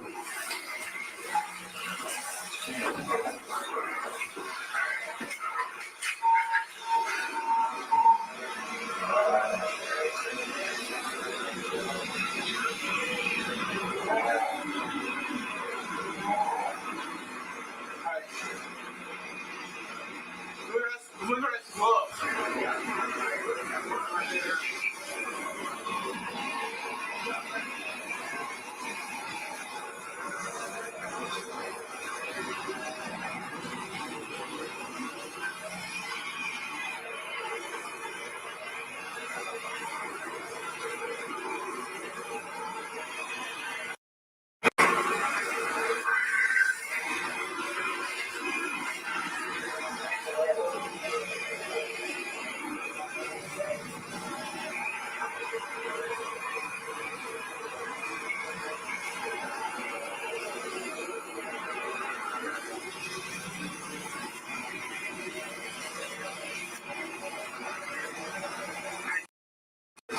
Will you take that tape right there and just go to those trees? From my car to those trees? Actually, go for the mailbox.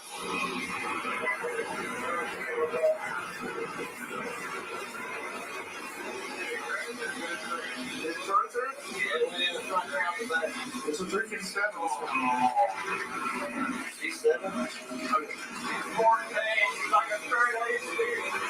Does she have any kind of, what's her name? What? Carly Gregg. Carly Gregg? How old is she? 14. She'll be 15 next month.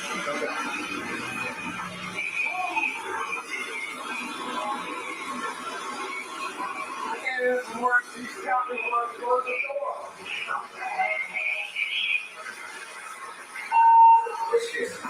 She jumped the fence, he said.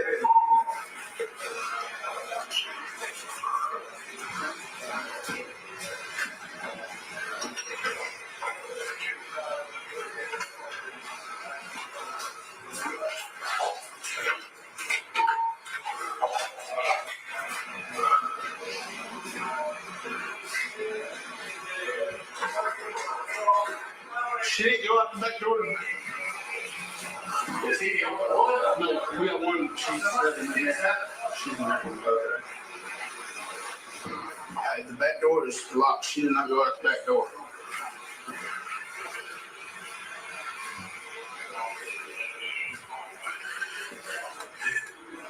10-4, that's what he's claiming.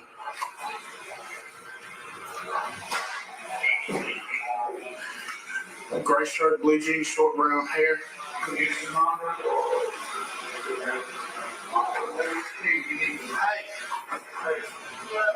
y'all do be advised, there's several firearms in the house. But the one that he's saying was used is laying on the table, but they don't mention it on it. We don't know the shit she's gone.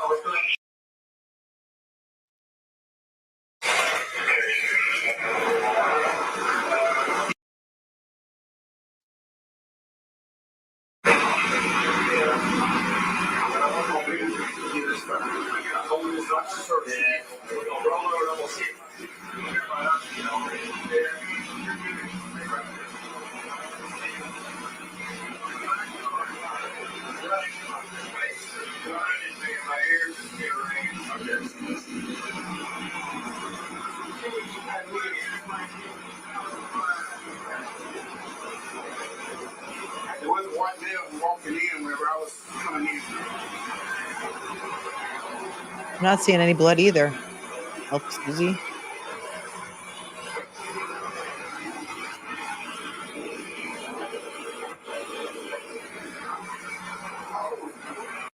She's 14.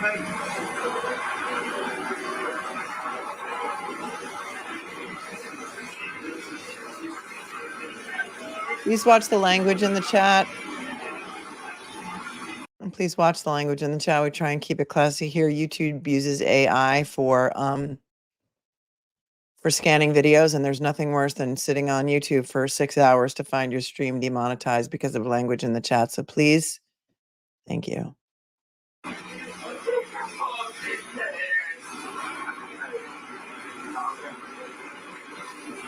you hurt anywhere in your chest, in your rib cage, in your belly?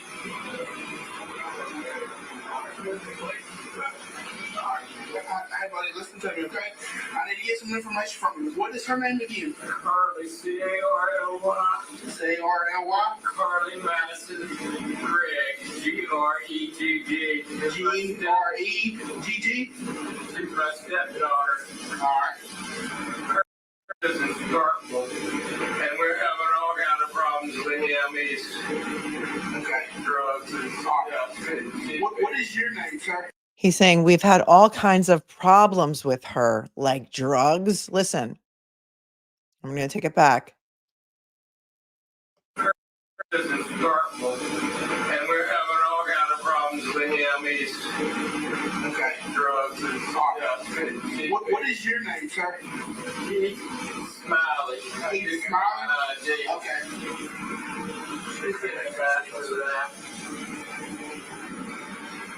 All right. Hey. What's your wife's number? Name? Have you called her? Have you called her? Call her. Hey, how old is Ashley? How's your wife? 40. 40?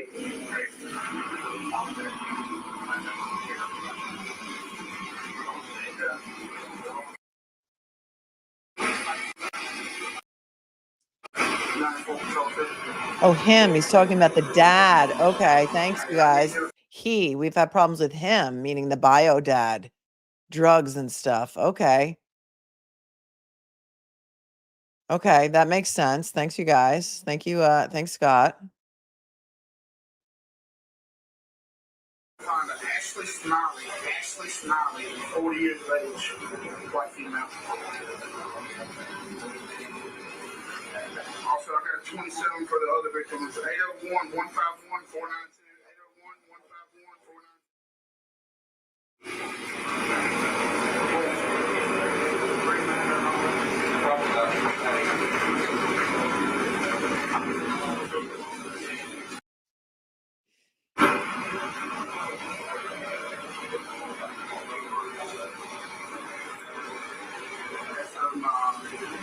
Suspect is going to be Carly, C-A-R-L-Y, Madison Gregg. Carly Madison Gregg, G-R-E-G-G.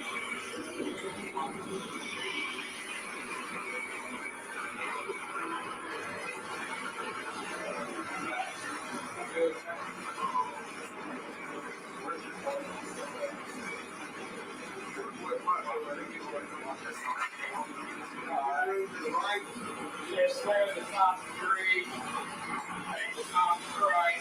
Let me, do y'all just roll with him right now? Or y'all, I can't get a picture. What I was going to say is if you need to get anything with him, do it. Yeah. And, we're going to have somebody come to the hospital. I'm sure. So, yeah. So I'm just, that's all I need. This is wife, this is his wife. That's her name.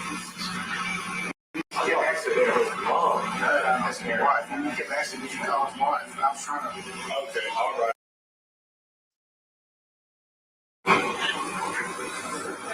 Go ahead and do what you got to do. So he's gonna, I'm getting information good. It's a through and through the shoulder. That's right now. This is him.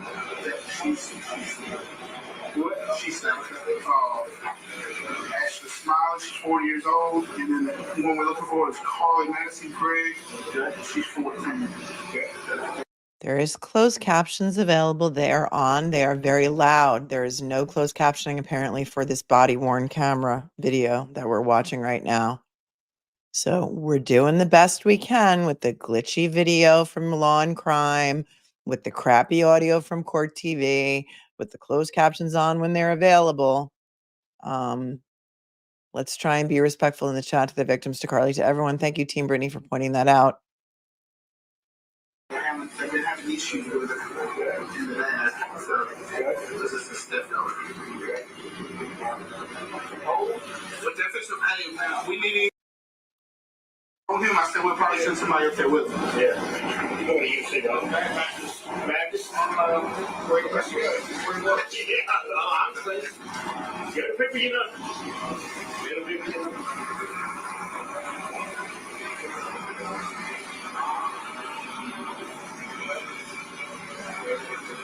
I'm sorry about that. No, you're fine. That's why I was trying to just like. So you're gonna want to see? What? There's several dudes in the house.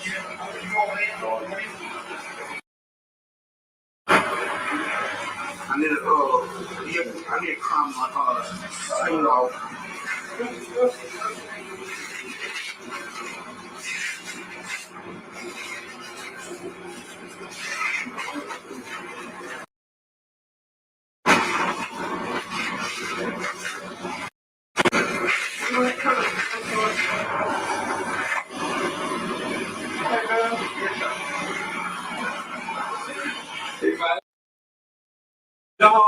So we'll take care of that, okay? Even better than the piano. We'll take care of that, okay?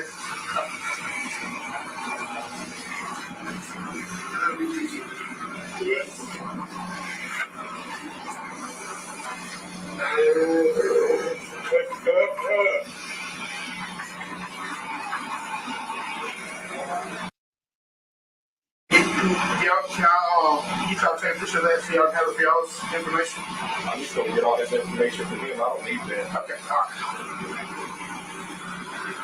I got Reverend going to start this for me. Okay.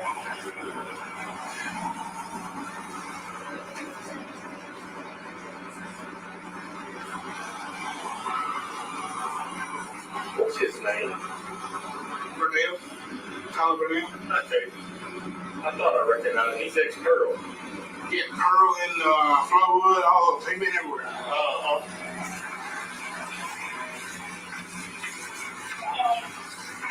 Definitely better? Yeah. Works for me, but it's going to be, we use it up pretty quick. I get it from Burnell. Yeah, hey, turn around. Hey, y'all turn around real quick. You can't take a picture. You don't.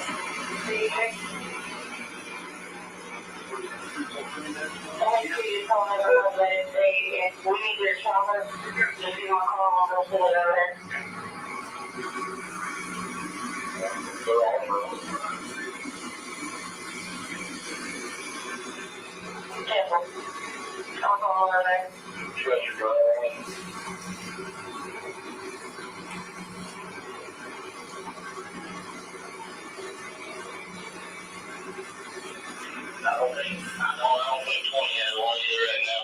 Oh, okay.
have no idea.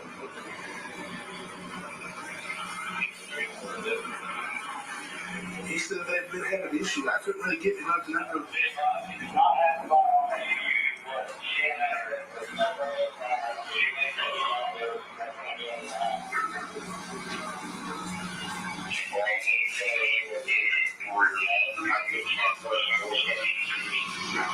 I didn't really get much from him because he told, you know, all he told me is she took it. Huh? Yeah.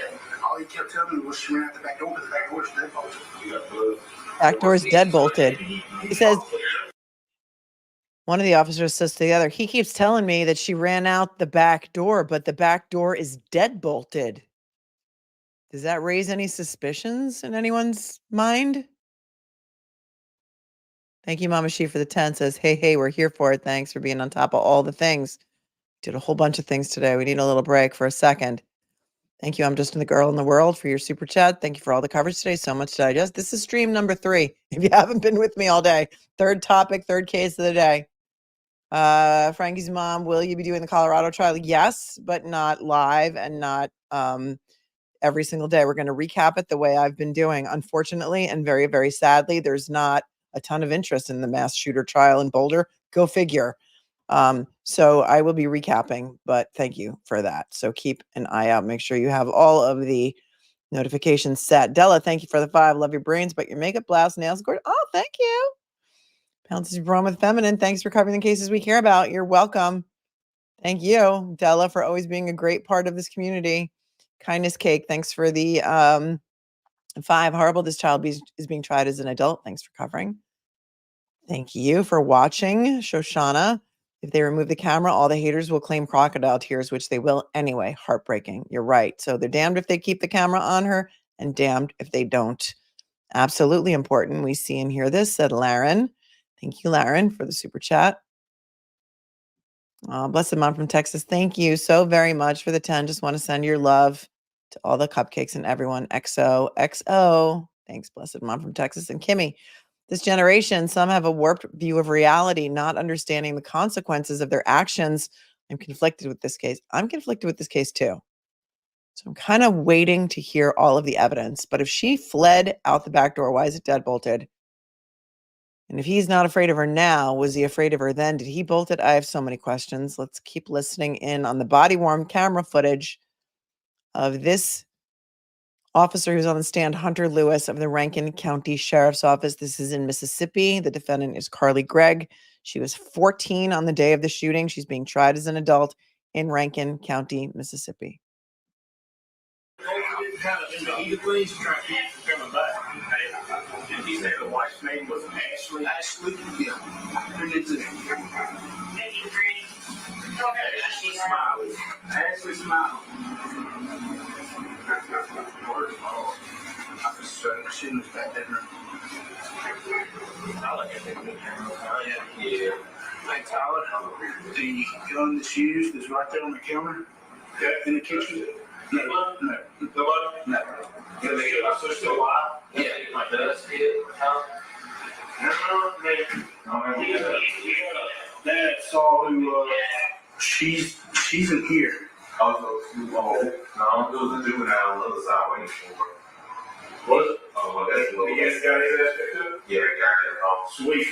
Thank you, Crime Girl. Thanks, Crime Girl 420, who says he also said on the call to the dispatcher that he locked the back door after she ran out. This is a perfect example of the jury not being allowed to take notes. They're going to have questions and they're going to be debating this stuff back in the jury room. So thank you for pointing that out. Now this is kind of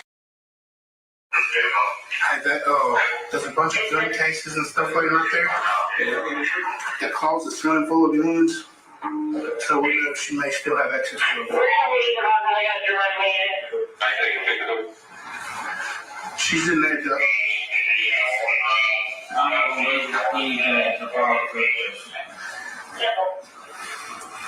I mean, I couldn't get another the front door.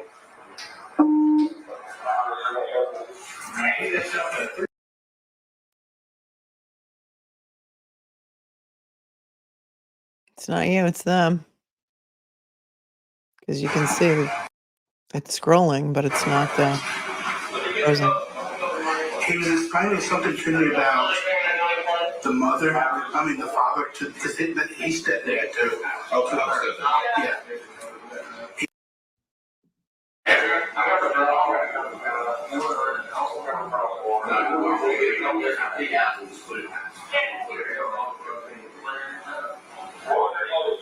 Tell him me and Dustin's already cleared the house.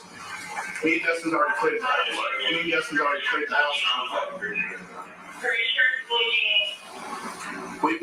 cleared the house. I'm talking every closet, under the beds, everything. You don't have to do that.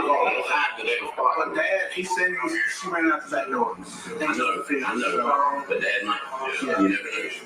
Look, I want to go through the house and I want very politely. I want to look under beds. I want to look in closets, behind clothes. Let's make sure she's not in this house before we exhaust a whole lot out of it. You know how juvenile cars. Did y'all? Me and Dustin walked through and cleared the house, but I mean, did you look under beds? We didn't go that far. We looked in closets and stuff like that. They're arguing about clearing the house.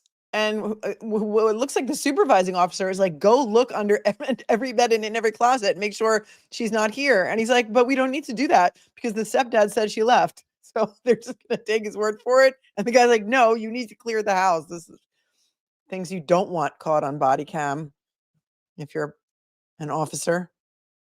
I quickly cleared it, but I hadn't. Yeah, let's hit all of it.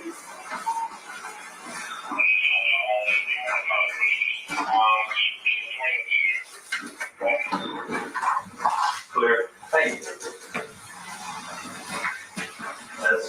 That's mom. Yeah. They're not showing the body. No, mom and dad both got it. Mom and dad both what? Got hit. Okay. And dad's got her through and through on the shoulder. He's already in the ambulance. So it's the 14-year-old? Yeah, the 14-year-old. Where is that? I found that out on the way. Yeah. If it is 40 years old, do y'all not get raised? Yeah, I heard it right. I'm on the line. Right. 2 foot up. You guys said he was trying to meet with her? Yeah. Well, she texted. No. Where was the other guy? Who was that? The one that I was just talking to? Okay. Yeah. That's it for me on.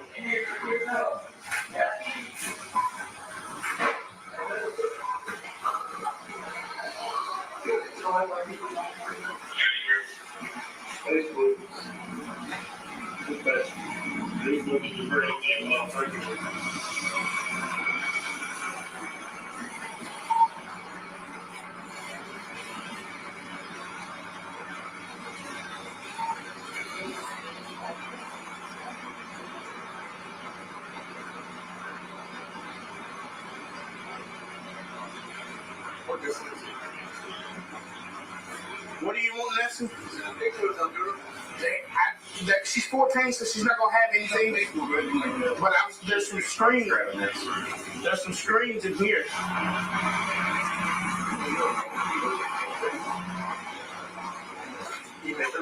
Wait, she's only 14. She's not going to have anything. Are they talking about the friend in the backyard? Hold on. I just want to take that back a second.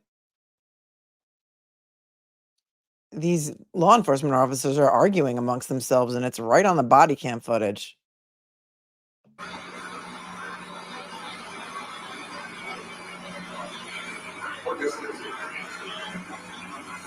What do you want, Nessie? She's 14, so she's not gonna have anything.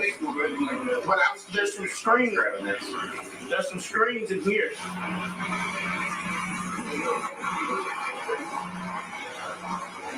You see, this thing right here is doing some pictures. Short now. They got her. Oh. They got me.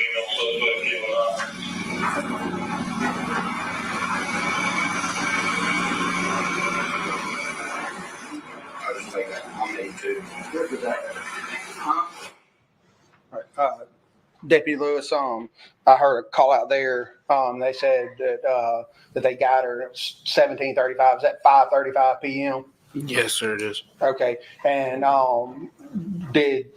what did you know about whether or not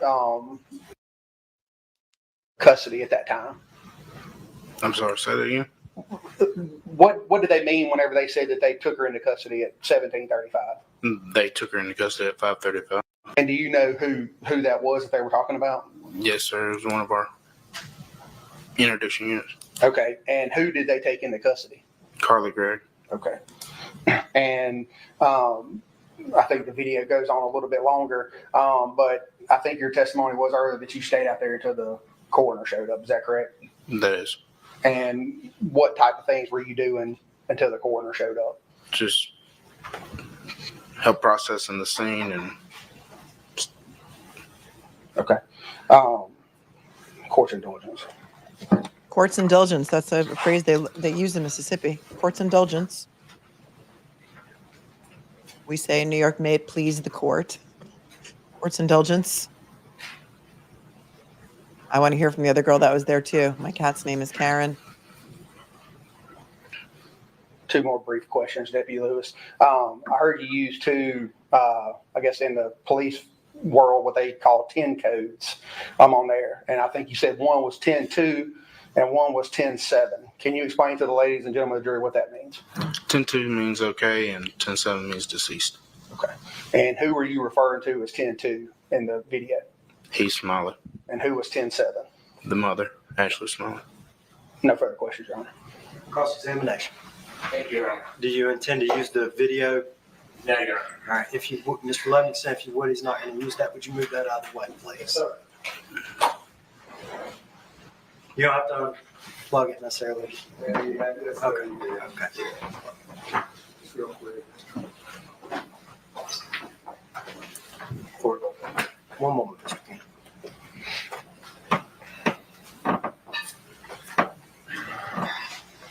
We're going to FF a little bit because we are a bit behind.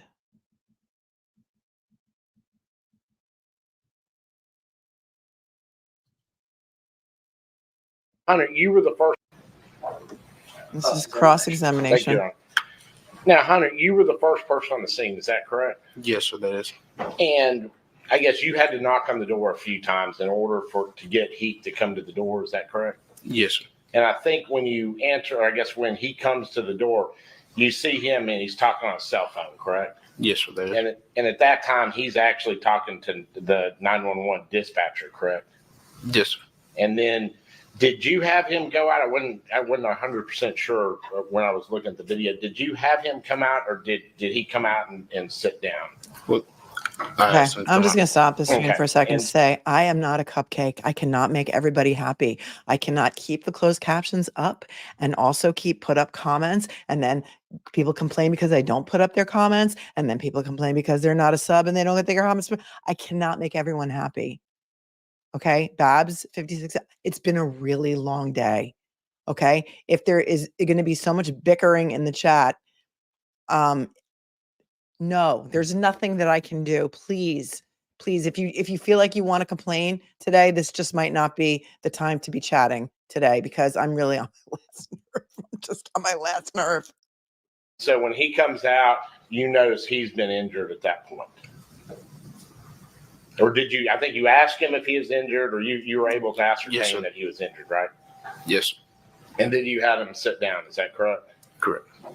Did that because you're looking out for his safety. And if somebody's been injured, you don't want them walking around and possibly fainting and doing things like that. Is that correct? Yes, sir. So you were having him get on or sit down, try to calm down. Because at this point, you're trying to get some information from him about what happened, correct? Yes, sir. And I noticed you ask him what happened. He's telling you that I guess somebody had shot him. Is that correct? Said that again, sir. You were asking what happened, and he said somebody had shot him. Is that correct? I don't recall that, sir. Okay. He didn't tell you somebody had shot him? Didn't you ask him what happened? And he said that his stepdaughter had shot him. Yes, sir. Okay. And I think it took you a couple times because you had asked, what does your son look like?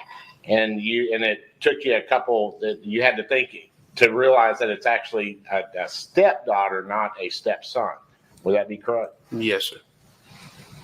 And this is all on, this is all on video, correct? We just saw the video. This is all on video. Yes, sir. That's what we would call a body cam, right? Correct. Okay. And you have certain policy and procedures with the body cam, correct? Yes, sir.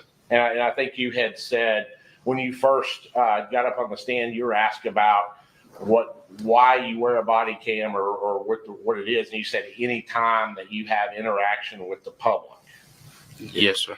And it's for your safety. And it's also for the safety of the, the public, correct? Yes, sir.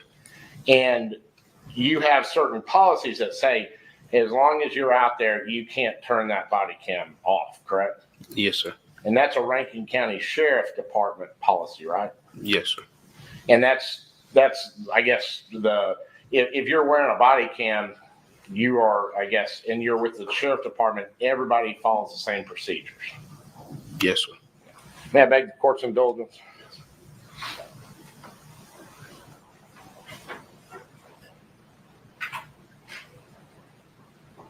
No further questions. Redirect.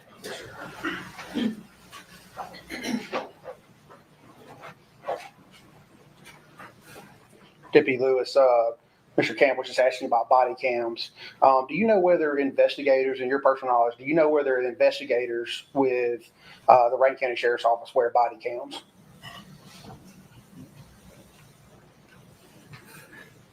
I don't know that, sir. Okay. And the gentleman who showed up out there with the white shirt on, who was that? Investigator Burnell. Okay. Of course it does. Nothing further, Your Honor. May this witness be excused by the state? Yes. By the defense? Yes, Your Honor. All right, you can stand down. I'll approach real quick.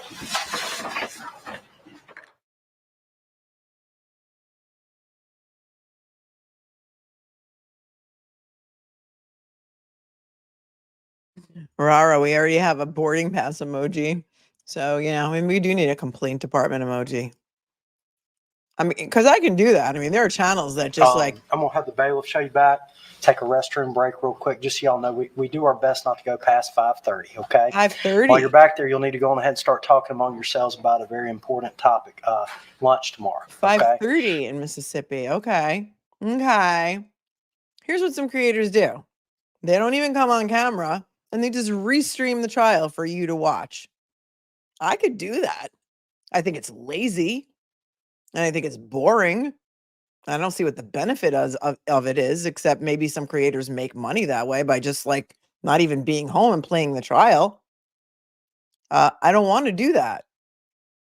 Court will feed y'all, okay? So y'all going to have to start having that discussion among yourselves about tomorrow. Use this time for a restroom break. Everyone remain seated while the jury exits. Yeah. I should start drinking. I don't drink, really. Ever.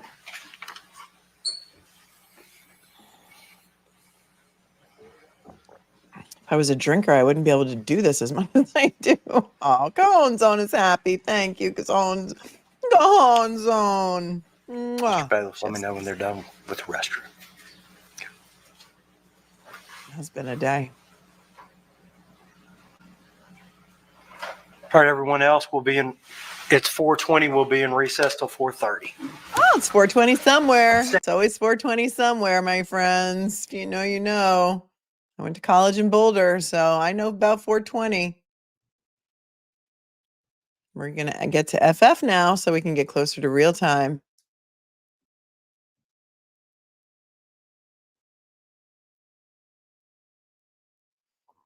Look at that.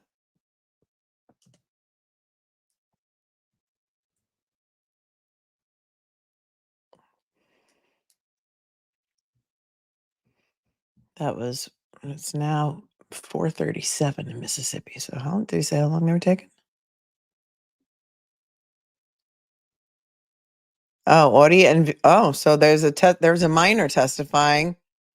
It says here, audio video cut for testimony of a minor. I wonder if this is the friend. I wonder if this is the friend that was in the backyard. They did say there were going to be some friends from school testifying. I wonder if it's the boyfriend that we heard about. So that's good that they do that in Mississippi. We can fast forward a little bit more until they come back. We can talk and we can take some questions.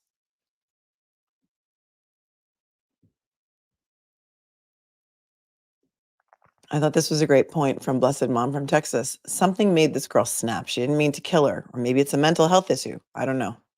So very sad from both sides. For both sides. Thank you. And I know that you're a mom because, well, it's right there in your name. Kimmy, thanks for tuning in from Canada. Says, didn't the dad say he thought it was an intruder? Yeah, I thought he did say that too. And then Laren pointed out to me, because I was distracted, that he said he locked the back door after she ran out. You're right. He said that on the 911 call. That was very, very hard to listen to. Charlie Blue, thank you for the 5 for the matcha. I appreciate you. Nora says I'm the best and she loves me. Thank you, Nora. Thank you for the $5.99. I think that's euro. Terry says, Melanie, do you want the body cams turned off? They're not arguing. They're conducting the investigation. Well, it sounded to me like one of these superiors was telling one of the juniors to stop arguing it with him and go clear the house. I did not say that I wanted the body cams turned off. Did not say that at all. Sometimes I'm not, you know what? I'm done explaining myself. I'm just done explaining myself. Sivo girl, thank you so much for becoming a member. Terry, I guess you don't really watch my channel and you don't understand the sarcasm or the commentary or just the way I kind of do things around here. Thank you, Shoshana Grace, for so very much. We said this before. Yeah, whether they put the camera on her or not, they are going to, the haters are going to hate, right? Haters going to hate. Why put that poor child through this? Dennis, they did not take a plea. She was offered a plea of 40 years and she did not take it. And I think they are going to try and get off on insanity and get her sent to a mental hospital. Or as the judge said during some of the pretrial, you know, if she didn't know what she was doing, then she may just need to be released from here. I don't really know what he meant by that. It is the energy of the full moon, moon goddess. Thank you. When is the full moon? I know that you posted it earlier. And yeah, I truly believe that. The full moon is coming. And you know how I find out when the full moon is coming? Instagram. And you know what's been on my feed a lot lately? Being a true musical theater lover. Have you seen these videos on, I don't know, I guess it's YouTube because they pop up on my YouTube. It's a little bit of Chicago, the musical, about We Both Reached for the Gun, and it has people dancing to it. And I watch every single one that comes up on my feed. I'm obsessed. Oh, yes. Oh, yes. Oh, yes. Oh, yes. We both reach for the gun. And then they dance. And then there's like fathers and daughters that do it together. And then there's like real dancers on Broadway that do it outside the theater. It is crazy. It's called Oh, Yes. We both reached for the gun. And then here we are doing this show and this trial about a gun. And the full moon must be coming. You know how I can tell? My weather app tells me when the next full moon is going to be. I am highly affected by full moons. In fact, we used to often have our members only during the full moon. The next full moon is in 1 day. Yep, it's coming. Oh, it's coming. We coming. Thanks, Moon Lover. Joanna, thanks and love you for your super hard work. Praying for good news from Ashley. We will see. You love Chicago too?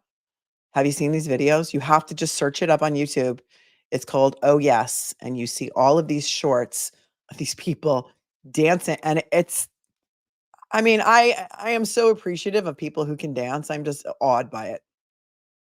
I'm awed by it. There's a father and daughter that do them. And yeah, jazz hands.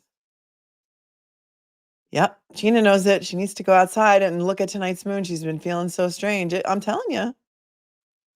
That's why crazy people are called lunatics, because it has to do with the lunar cycle. Ask anybody who works in a hospital or an emergency room how crowded the emergency rooms get during full moons. It's real. It's real. It's real. Moon goddess, full moon migraine and fatigue here. Yep. I'm telling you, it can make you feel a little bit crazy. Kim is so confused as to why the stepdad is behind her. Not saying it's bad, just confused. Right. Did they know that she had serious mental health issues? They did bring out that the bio dad has some severe mental illness, and that the daughter, Carly, the defendant, always worried that she was going to be diagnosed with her father's same mental illness. They brought it out in the opening that she was cutting. That's a sign of some real anxiety control issues, impulse control issues right there. Thank you, she, for thanking me. She was also on medication. Could that have been contributing to a psychotic break? Her medications had been switched in the days leading up to, and let's not forget, I mean, there's a lot of people who are like, yeah, she's 14 years old. She's 14 years old. It's still, God, a baby in so many ways. Oops, I'm dropping things. And I'm not blaming the parents, but if you've got a child that has serious problems, why are you keeping a loaded Magnum underneath your mattress? Was it his gun? Is that why he feels guilty? The stepfather? I don't know. I have so many questions. The werewolves are coming. Yeah. Werewolves of St. Louis, the werewolves of London. Everybody loves Chicago. Who doesn't love Chicago? The movie version with Catherine Zeta-Jones and Renee Zellweger. I could watch that 100 times. And Richard Gere. I mean, who doesn't love Richard? I mean, I was thinking of doing we're just waiting, you guys, if you're tuning in. There's no audio and video because there's a minor testifying right now. So we are diverting to some things that make us happy. Lunar eclipse with the full moon, both. Really? Is Mercury also in retrograde as well? Yes, I 100% agree with you, Sussex Sandra. Carly cannot be released with no action. She must receive long-term medical mental health treatment at least. Yes. But does she belong in an adult women's prison? Is it impossible for her to be rehabilitated at 14, 15? So many issues here. Thank you, Daria. If people locked up their guns as much as they cite the U.S. Constitution, there would be way less gun incidents in the U.S. Misty's agreeing it must be the moon because you've had all kinds of energy today. Oh, it shows up on your feed too, Christy. Have you watched them? You got to watch them. Oh, yes. Oh, yes. Oh, yes. Oh, yes. It's the full moon in Ireland, Fairy Raven, today because you're ahead. You're ahead of us by a day. Well, you're ahead of us by what, 5 hours right now or 6? It keeps changing because of this stupid daylight savings time. Because you won't be able to sleep for 3 nights. Is that true?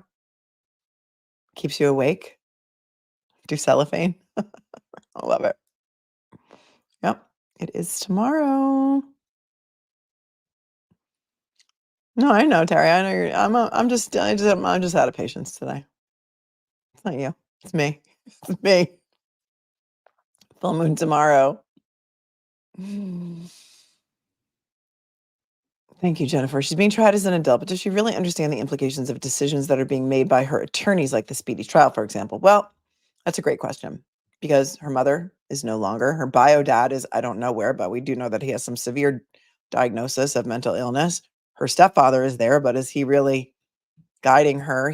They were just married, I think, in 2020, according to the opening statements. The maternal grandparents seem to be there. Hopefully she's getting some sort of guidance from some adult in her life. And yeah, I wondered about that too. Like when she was turning down the plea deal of 40 years, who's guiding her? He had it coming. He had it coming. He had it coming all along. That's a great song too. Cell Block Tango. Was doing a cigarette outside. Brigitte, you're one of the last people keeping Philip Morris in business. Congratulations. Beautiful full moon in the UK tonight. See, you're going to be singing at Rubicon for the rest of the day. Which one? We both reached for the gun, or he had it coming. Yes, thank you. I covered this at the top of the hour, the top of the show, the top of the 2 hours and 22 minutes ago. But yes, we could not cover the Ashley Benefield hearing today because it was not televised, because they did call in juror 15. And Jules was in the courtroom. We went over all of her tweets earlier. And they're calling back all the jurors and they're going to do a hearing. That probably won't be televised either. Oh, he said they were going to do it in chambers, right? So we will. Buffs and Ducks, we coming. We coming. Oh, Buffs beat CSU. Was that a great game or what? And then how about this? During the trial we were watching in Boulder the other day, it was in Boulder County, the shooter trial. The judge, at the end of the close of the day, has a hot mic moment. I don't even think it was a hot mic moment. She said intentionally into the mic, "Go Rams." I'm like, Your Honor, you're sitting in a Boulder County courtroom. It's like the biggest rivalry, Colorado versus Colorado State. You don't say "Go Rams" from the bench. I just thought it really turned me off. I don't like her anymore. Go Buffs. We coming. That's what Deion Sanders says. Full moon in Pisces tomorrow. What does that mean? Like, as far as just being a full moon in Pisces, like if you're Pisces, are you more affected by it? Full moon eclipse. Oh yeah, everybody can feel it.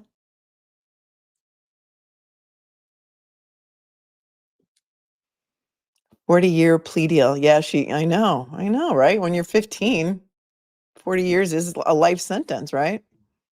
Says Dennis the Menace. Thanks for being a member for 2 months. The teachers can tell when there's a full moon too. I'm sure. It is real, right? And Auntie Reed's like, "It's a full moon tonight." Well, no, I think it's tomorrow. FML. You know what FML means? Absolutely real.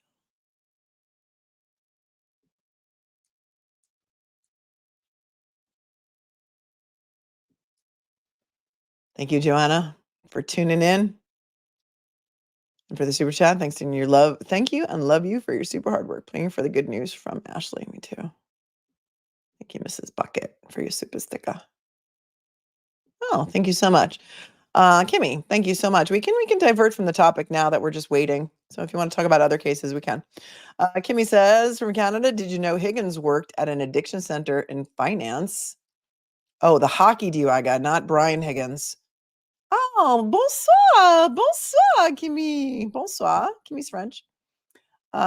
Sean Higgins, are you talking about the alleged drunk driver who ran down and killed Johnny Hockey Gaudreau and his brother Matthew? I did hear that he worked at an addiction center. And also, Johnny Gaudreau's wife revealed during his eulogy that she too was pregnant, as was Matthew's wife, as is Matthew's wife. They are both pregnant.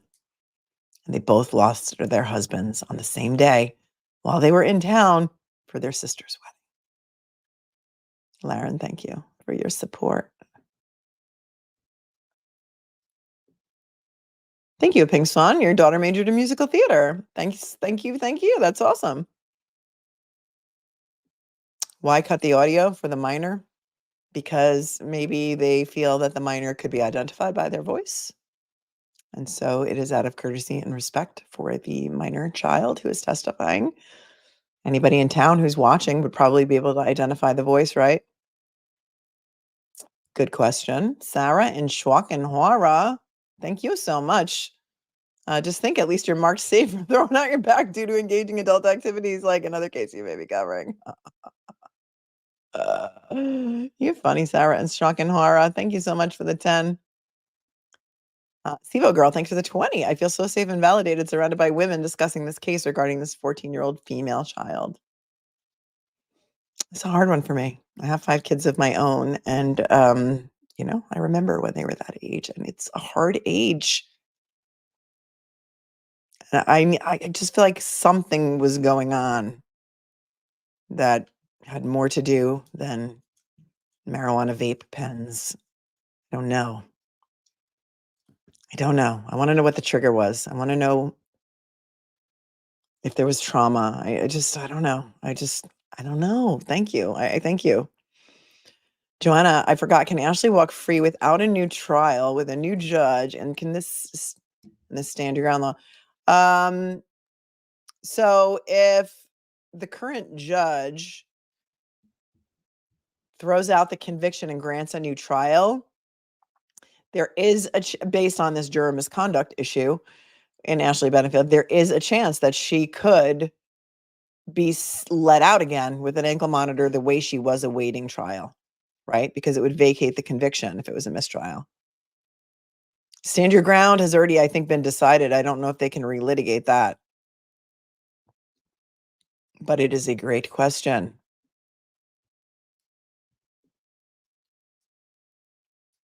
What time is it? It is 5:50. It's 4:53. They're going to go till 5:30 in Mississippi. So here we are. We're here for it.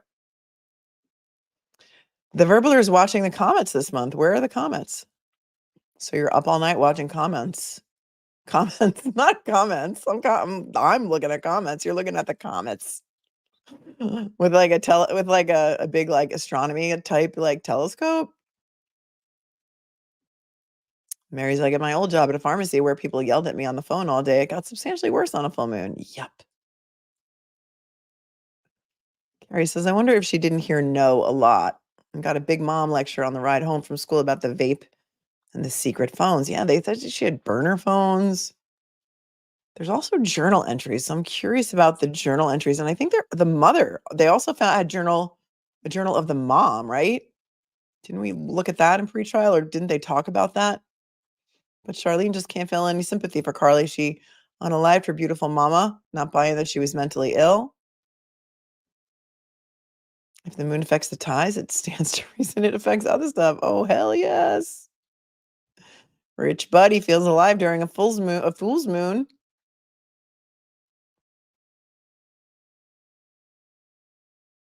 Crazy. PMA. So they feel calm and collected. I'm just curious what was different that day to any other. What led up to that day? Yeah. Sivo Girl says cutting is a way of trying to control something. Right. Or it could be problems with impulse control. But yes, I agree. It is tomorrow night. Yep. And it is a super moon. Coming off meds can also trigger psychotic episodes, says the Verbaler.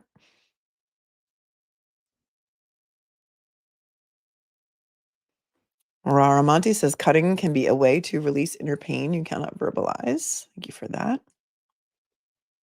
She may not have taken her meds. No, but I think they did. They did find marijuana in her system when they did a urine test, because they tried to keep that out during motions in lemonade, as we now call them, because of the closed captions in one trial that we were watching. My heart is torn on this case, as Country Thang.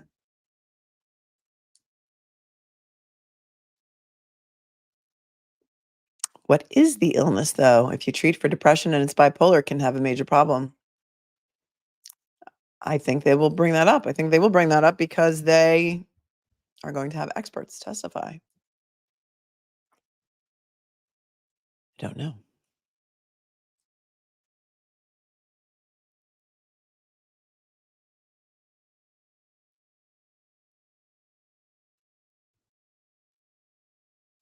Blessed Mom's like, all right, I give chat all rights to laugh at me. I didn't know the full moon meant anything. It's very powerful. Court TV Live, they're showing just the words of the state and the friend.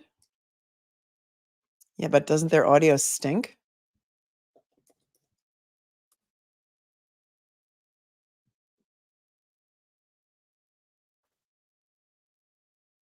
Well, I don't see that, because this is what I see on Court TV.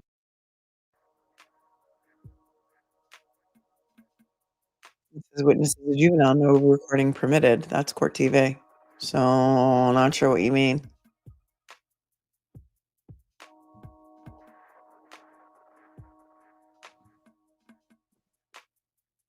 That's what we're watching.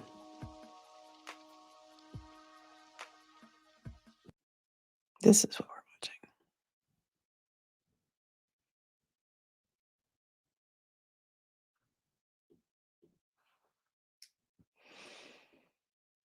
When will we know the minor's testimony? I don't know. I don't know if anybody is live tweeting from the courtroom.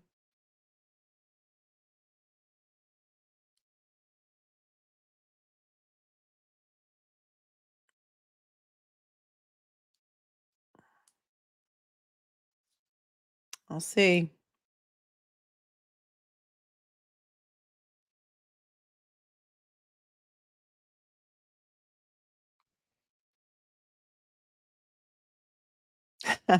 Somebody saying, any fellow trial watchers in the courtroom for Carly Gregg? No camera audio while minor's testifying. Curious what she'll say. People are looking to hear. Maybe someone will report on it. People are saying it must be Carly Gregg's friend. No audio or video of minor's testimony is a good thing. So we are just waiting for the next witness.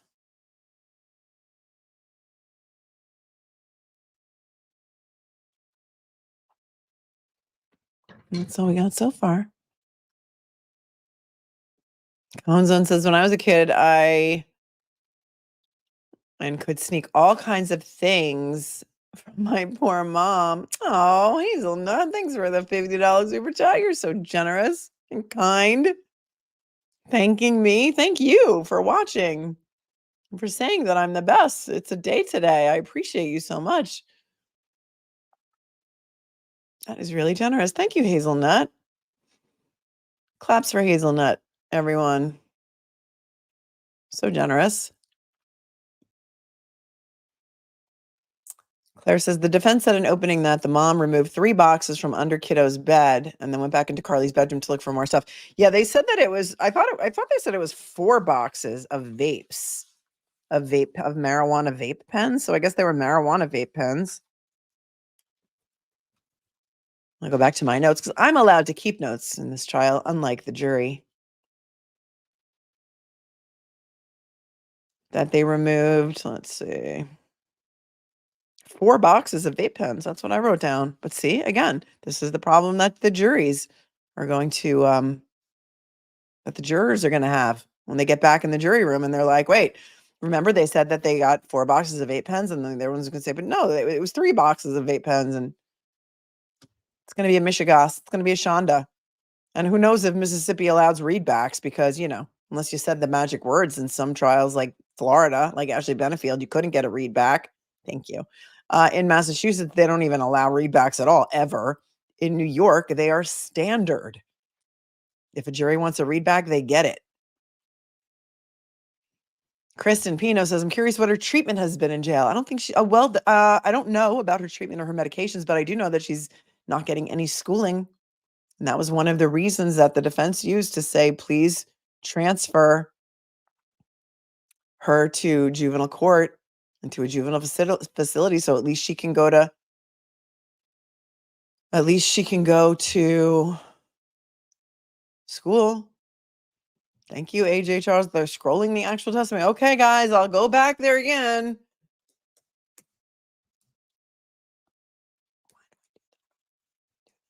Okay, let's go back.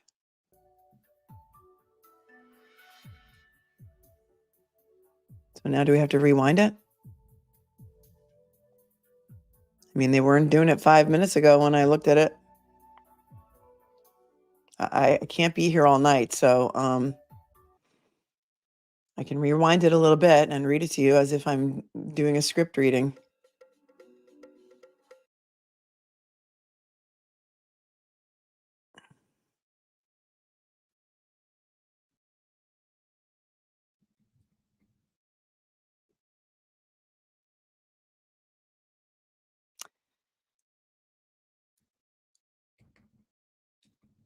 I was thinking about pork chops for lunch.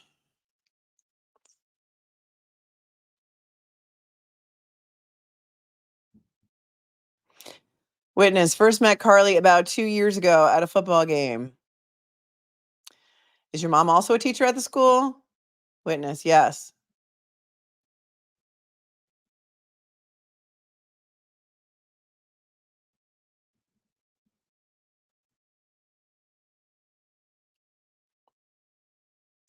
Witness, Miss Smiley was very patient with Carly. They loved each other very much. I never saw any negative interaction with them. So JW1 means juvenile witness 1.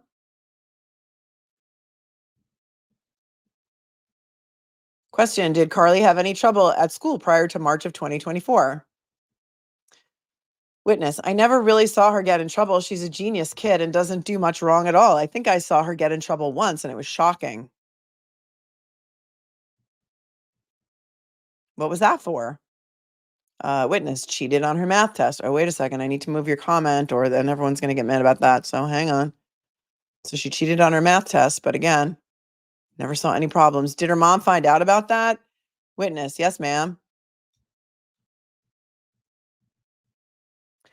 Witness, her mom was disappointed, of course. Carly was also upset, like any child would be. Sounds like the witness is kind of on Carly's side. Court insider says this witness is a friend of Carly. Well, we kind of gleaned that. Around January of 2024, did Carly ever tell you if anything about her mom taking away her cell phone? Witness, I don't remember.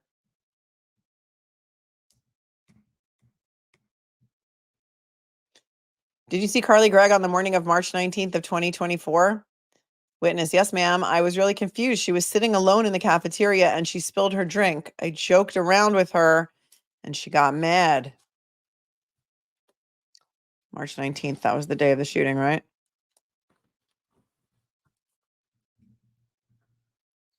State, how did you know Carly was using drugs? Witness, she had told me prior. Could you just tell that she was high? Witness, you could just tell. Did you ever see her drinking Germ X? Witness, no, ma'am. What is Germ X? Is that like a some sort of like caffeine drink?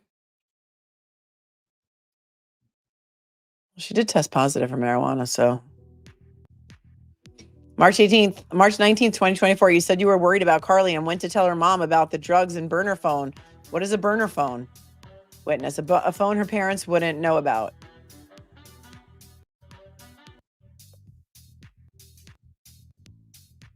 Question, would you and Carly communicate on the burner phone? Yes, ma'am.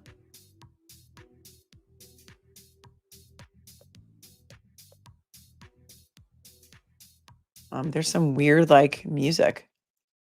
Oh, they're playing some weird like music. What kind of plan did you come up with to tell Miss Smiley what was going on?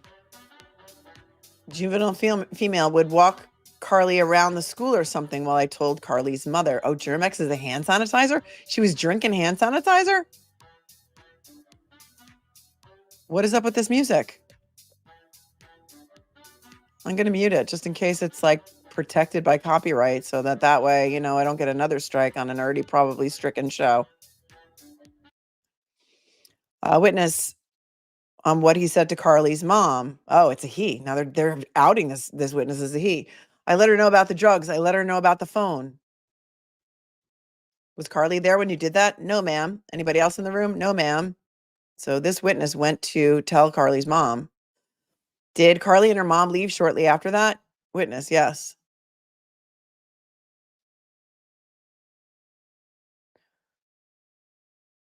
Witness is not allowed to be recorded. Judge has ordered the cameras off for any recording. At any point, did you receive a FaceTime or phone call thereafter? Witness, yes. She FaceTimed me and seemed upset. I told Carly not to harm herself or others. And what did she say to you? That it was too late. I wonder if this is the friend she invited over to see the body. After you told Miss Smiley about Carly, did you send her an email? Witness, yes, ma'am. Indicates he doesn't remember the exact contents of the email. The attorney approaches with a document.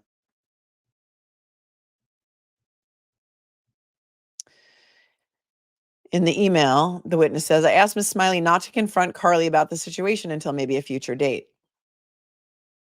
Jury sees the email from the witness to Carly's mom. Jury sees the email to the mom.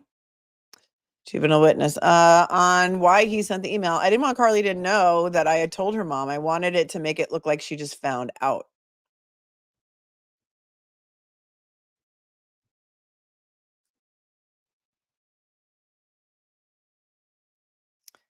Attorney, at some point after heading home from school with your mom, was Carly Gregg reaching out to you via text messages? The witness says, yes, ma'am. Reviews some records at the witness stand. Smash that like button carefully. Okay, that's funny. First message from Carly to me sent at 4:21 p.m. So Carly is texting this witness, I need help, please.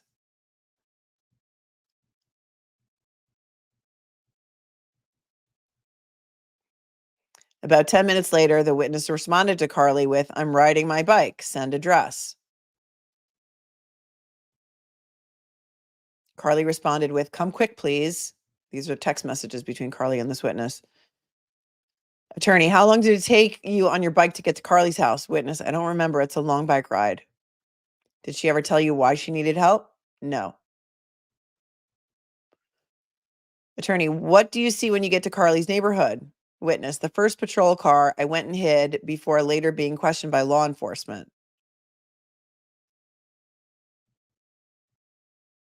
Witness, I wanted to be a good friend and be there for her. And then but at that point, you didn't know what Carly had done to her mother? Answer, no, I did not.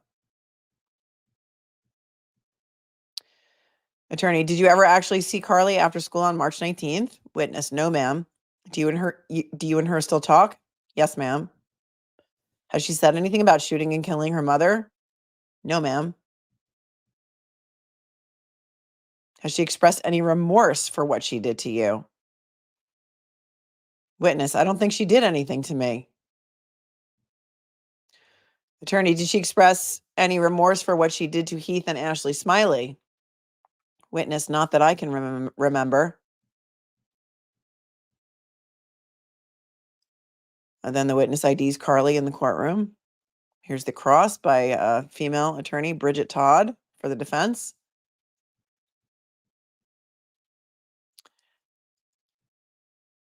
Did you ever see Carly smoke marijuana? Witness, maybe once. Attorney, what was going on with Carly that concerned you? Witness, I can't remember anything specific examples, but I just saw her going down a rabbit hole. Todd, do you know how frequently Carly smoked marijuana? Witness, I don't remember. Do you still consider Carly your friend? Yes, ma'am. Todd, do you know where Carly got the marijuana she smoked? Witness, I don't know exactly where or from whom. Todd, when Carly yelled at you for making a joke, was that typical of Carly? Witness, no, ma'am.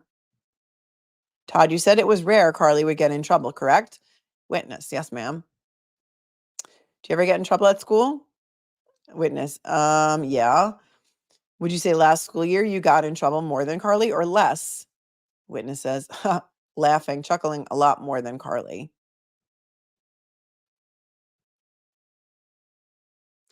What was Carly's mom's reaction when you told her of these concerns? Witness, she didn't seem angry. She just seemed disappointed. Who did she seem disappointed in? Partially to Carly and partially to herself. So the witness is saying that Carly's mom seemed that she was disappointed in herself. Todd, why were you concerned about how Carly would react to getting into trouble? Witness, whenever she'd get into trouble in the past, she'd engage in self-harm. Okay, so this witness was worried that Carly was going to harm herself, not that she was going to kill her mother. Fair to say you were more worried about how Carly would hurt herself? Witness, yes, ma'am. That was my first priority. First thing that crossed my mind.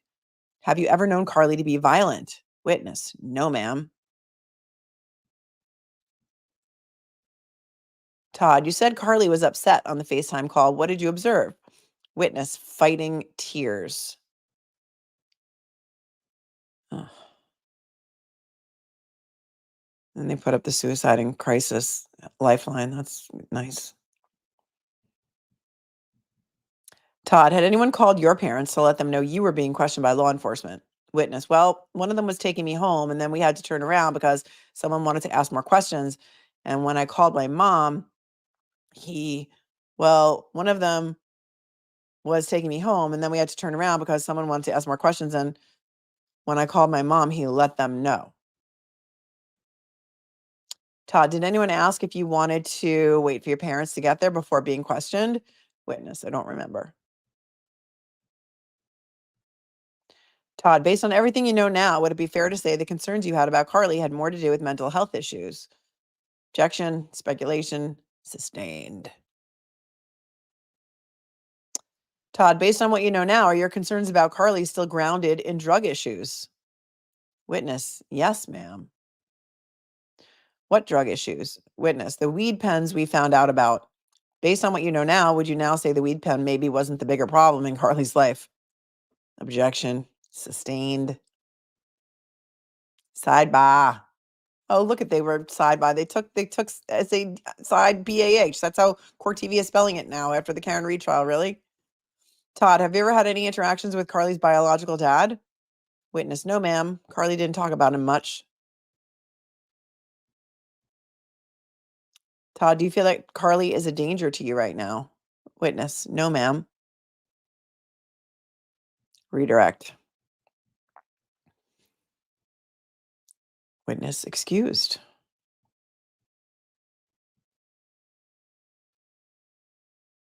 And Judge Arthur excuses the jury for the evening. Let's see if there's anything.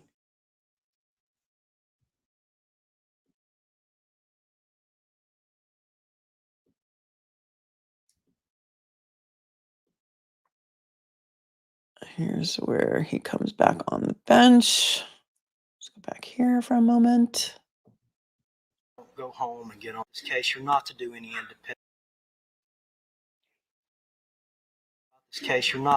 independent research, and please don't go home and get on social media. Okay. With those three admonitions, I'm going to turn y'all over to the bailiff, but I do need y'all to make a decision as to lunch tomorrow because I have to order tonight. Okay. If you're vegan or you have some special issue, you can pack lunch. These are the options that I have. Okay. So just before y'all leave tonight, please make that decision. If you want to bring something, we'll provide you a refrigerator. We'll provide. You're vegan or something? I'm going to ask y'all to be back in the jury room at 8:45 tomorrow, ready to go at 8:45. Everyone remain seated while the jury exits. Mr. Bailiff, take charge of the jury. Mr. Bailiff, take charge of the jury. I'm going to start talking in this accent. Look at Yuri's math teacher gifted 10 memberships. To all of you that were so kindly, incredibly donated them. I mean, won them, randomly gifted them from YouTube. And Mama She for the incredibly generous Cash App. I can thank you so very incredibly much. Cash App does not really let me do anything more than give you a little heart, but let me just say I love you with all of my heart. Mama She sent $100, and that is incredible. Thank you so very much. Lisa is outraged. Thank you for the Venmo, Lisa. And it looks like, thank you, Lisa is outraged. I'm not even sure which stream you're talking about, All right, Lisa. I'm going to ask with the jury to be back at 8:45 tomorrow. I'm going to ask the attorneys for both sides to be here at 8:30, ready to go. All right, along with your witnesses. We're moving along at a pretty fair clip, so if the defense has any witnesses, they may want to have them ready after lunch tomorrow. All right? Anything further from the state? No, sir. Anything further from the defense? No. All right. I apologize. I do have one other thing, just to make sure that the witnesses, the people that have been in the courtroom know that they're not allowed to discuss the testimony with potential other witnesses. There should be no discussion about testimony with witnesses from either side. All right. Anything further from the state? No, sir. From the defense? No, Your Honor. All right. We'll stand in recess till 8:30 tomorrow morning. Thank you. Wow, moving along at quite a clip. Thank you, you guys. It's been a day, and it has been my pleasure to be here with you for 3 streams today. Please smash the like button, share the stream out for anybody who wants to watch the coverage so that they know where to find us and you amazing chatters and people. And you're amazing. We will be back tomorrow at 9:45 a.m. Eastern to cover this for the day. Yes, also, this was a long and seriously heavy 24 hours of coverage. Thanks for doing it. You're right. It has been 24 hours because I did that stream with Sean last night at, what time did we do it? 4:30 Eastern. It's been it's been over 24 hours. Thank you. Thank you, my friends. Please smash the like, share the stream, do the YouTube-ish things that YouTube loves, subscribe, hit the bell, Thank my moderators because they are freaking amazing. Without these moderators, we don't have such a great chat, and everybody wants the pork chops. Maybe we'll have pork chops for dinner now. Cupcakes, I love you. You're the greatest. Remember, as always, be cool, be kind, be classy. It's not hard. It's really so not hard. Everyone get a good night's sleep, and we will see you tomorrow for day 2 of the Carly Gregg trial. Who's live right now? Should we redirect? Should we do a cupcake invasion? Tell me what's going on out there in the YouTube world, because cupcakes like to do the invasion. Glare is live right now. Oh yeah, let's do it. Is he live? All right, hang on now. Hang on, give me a second.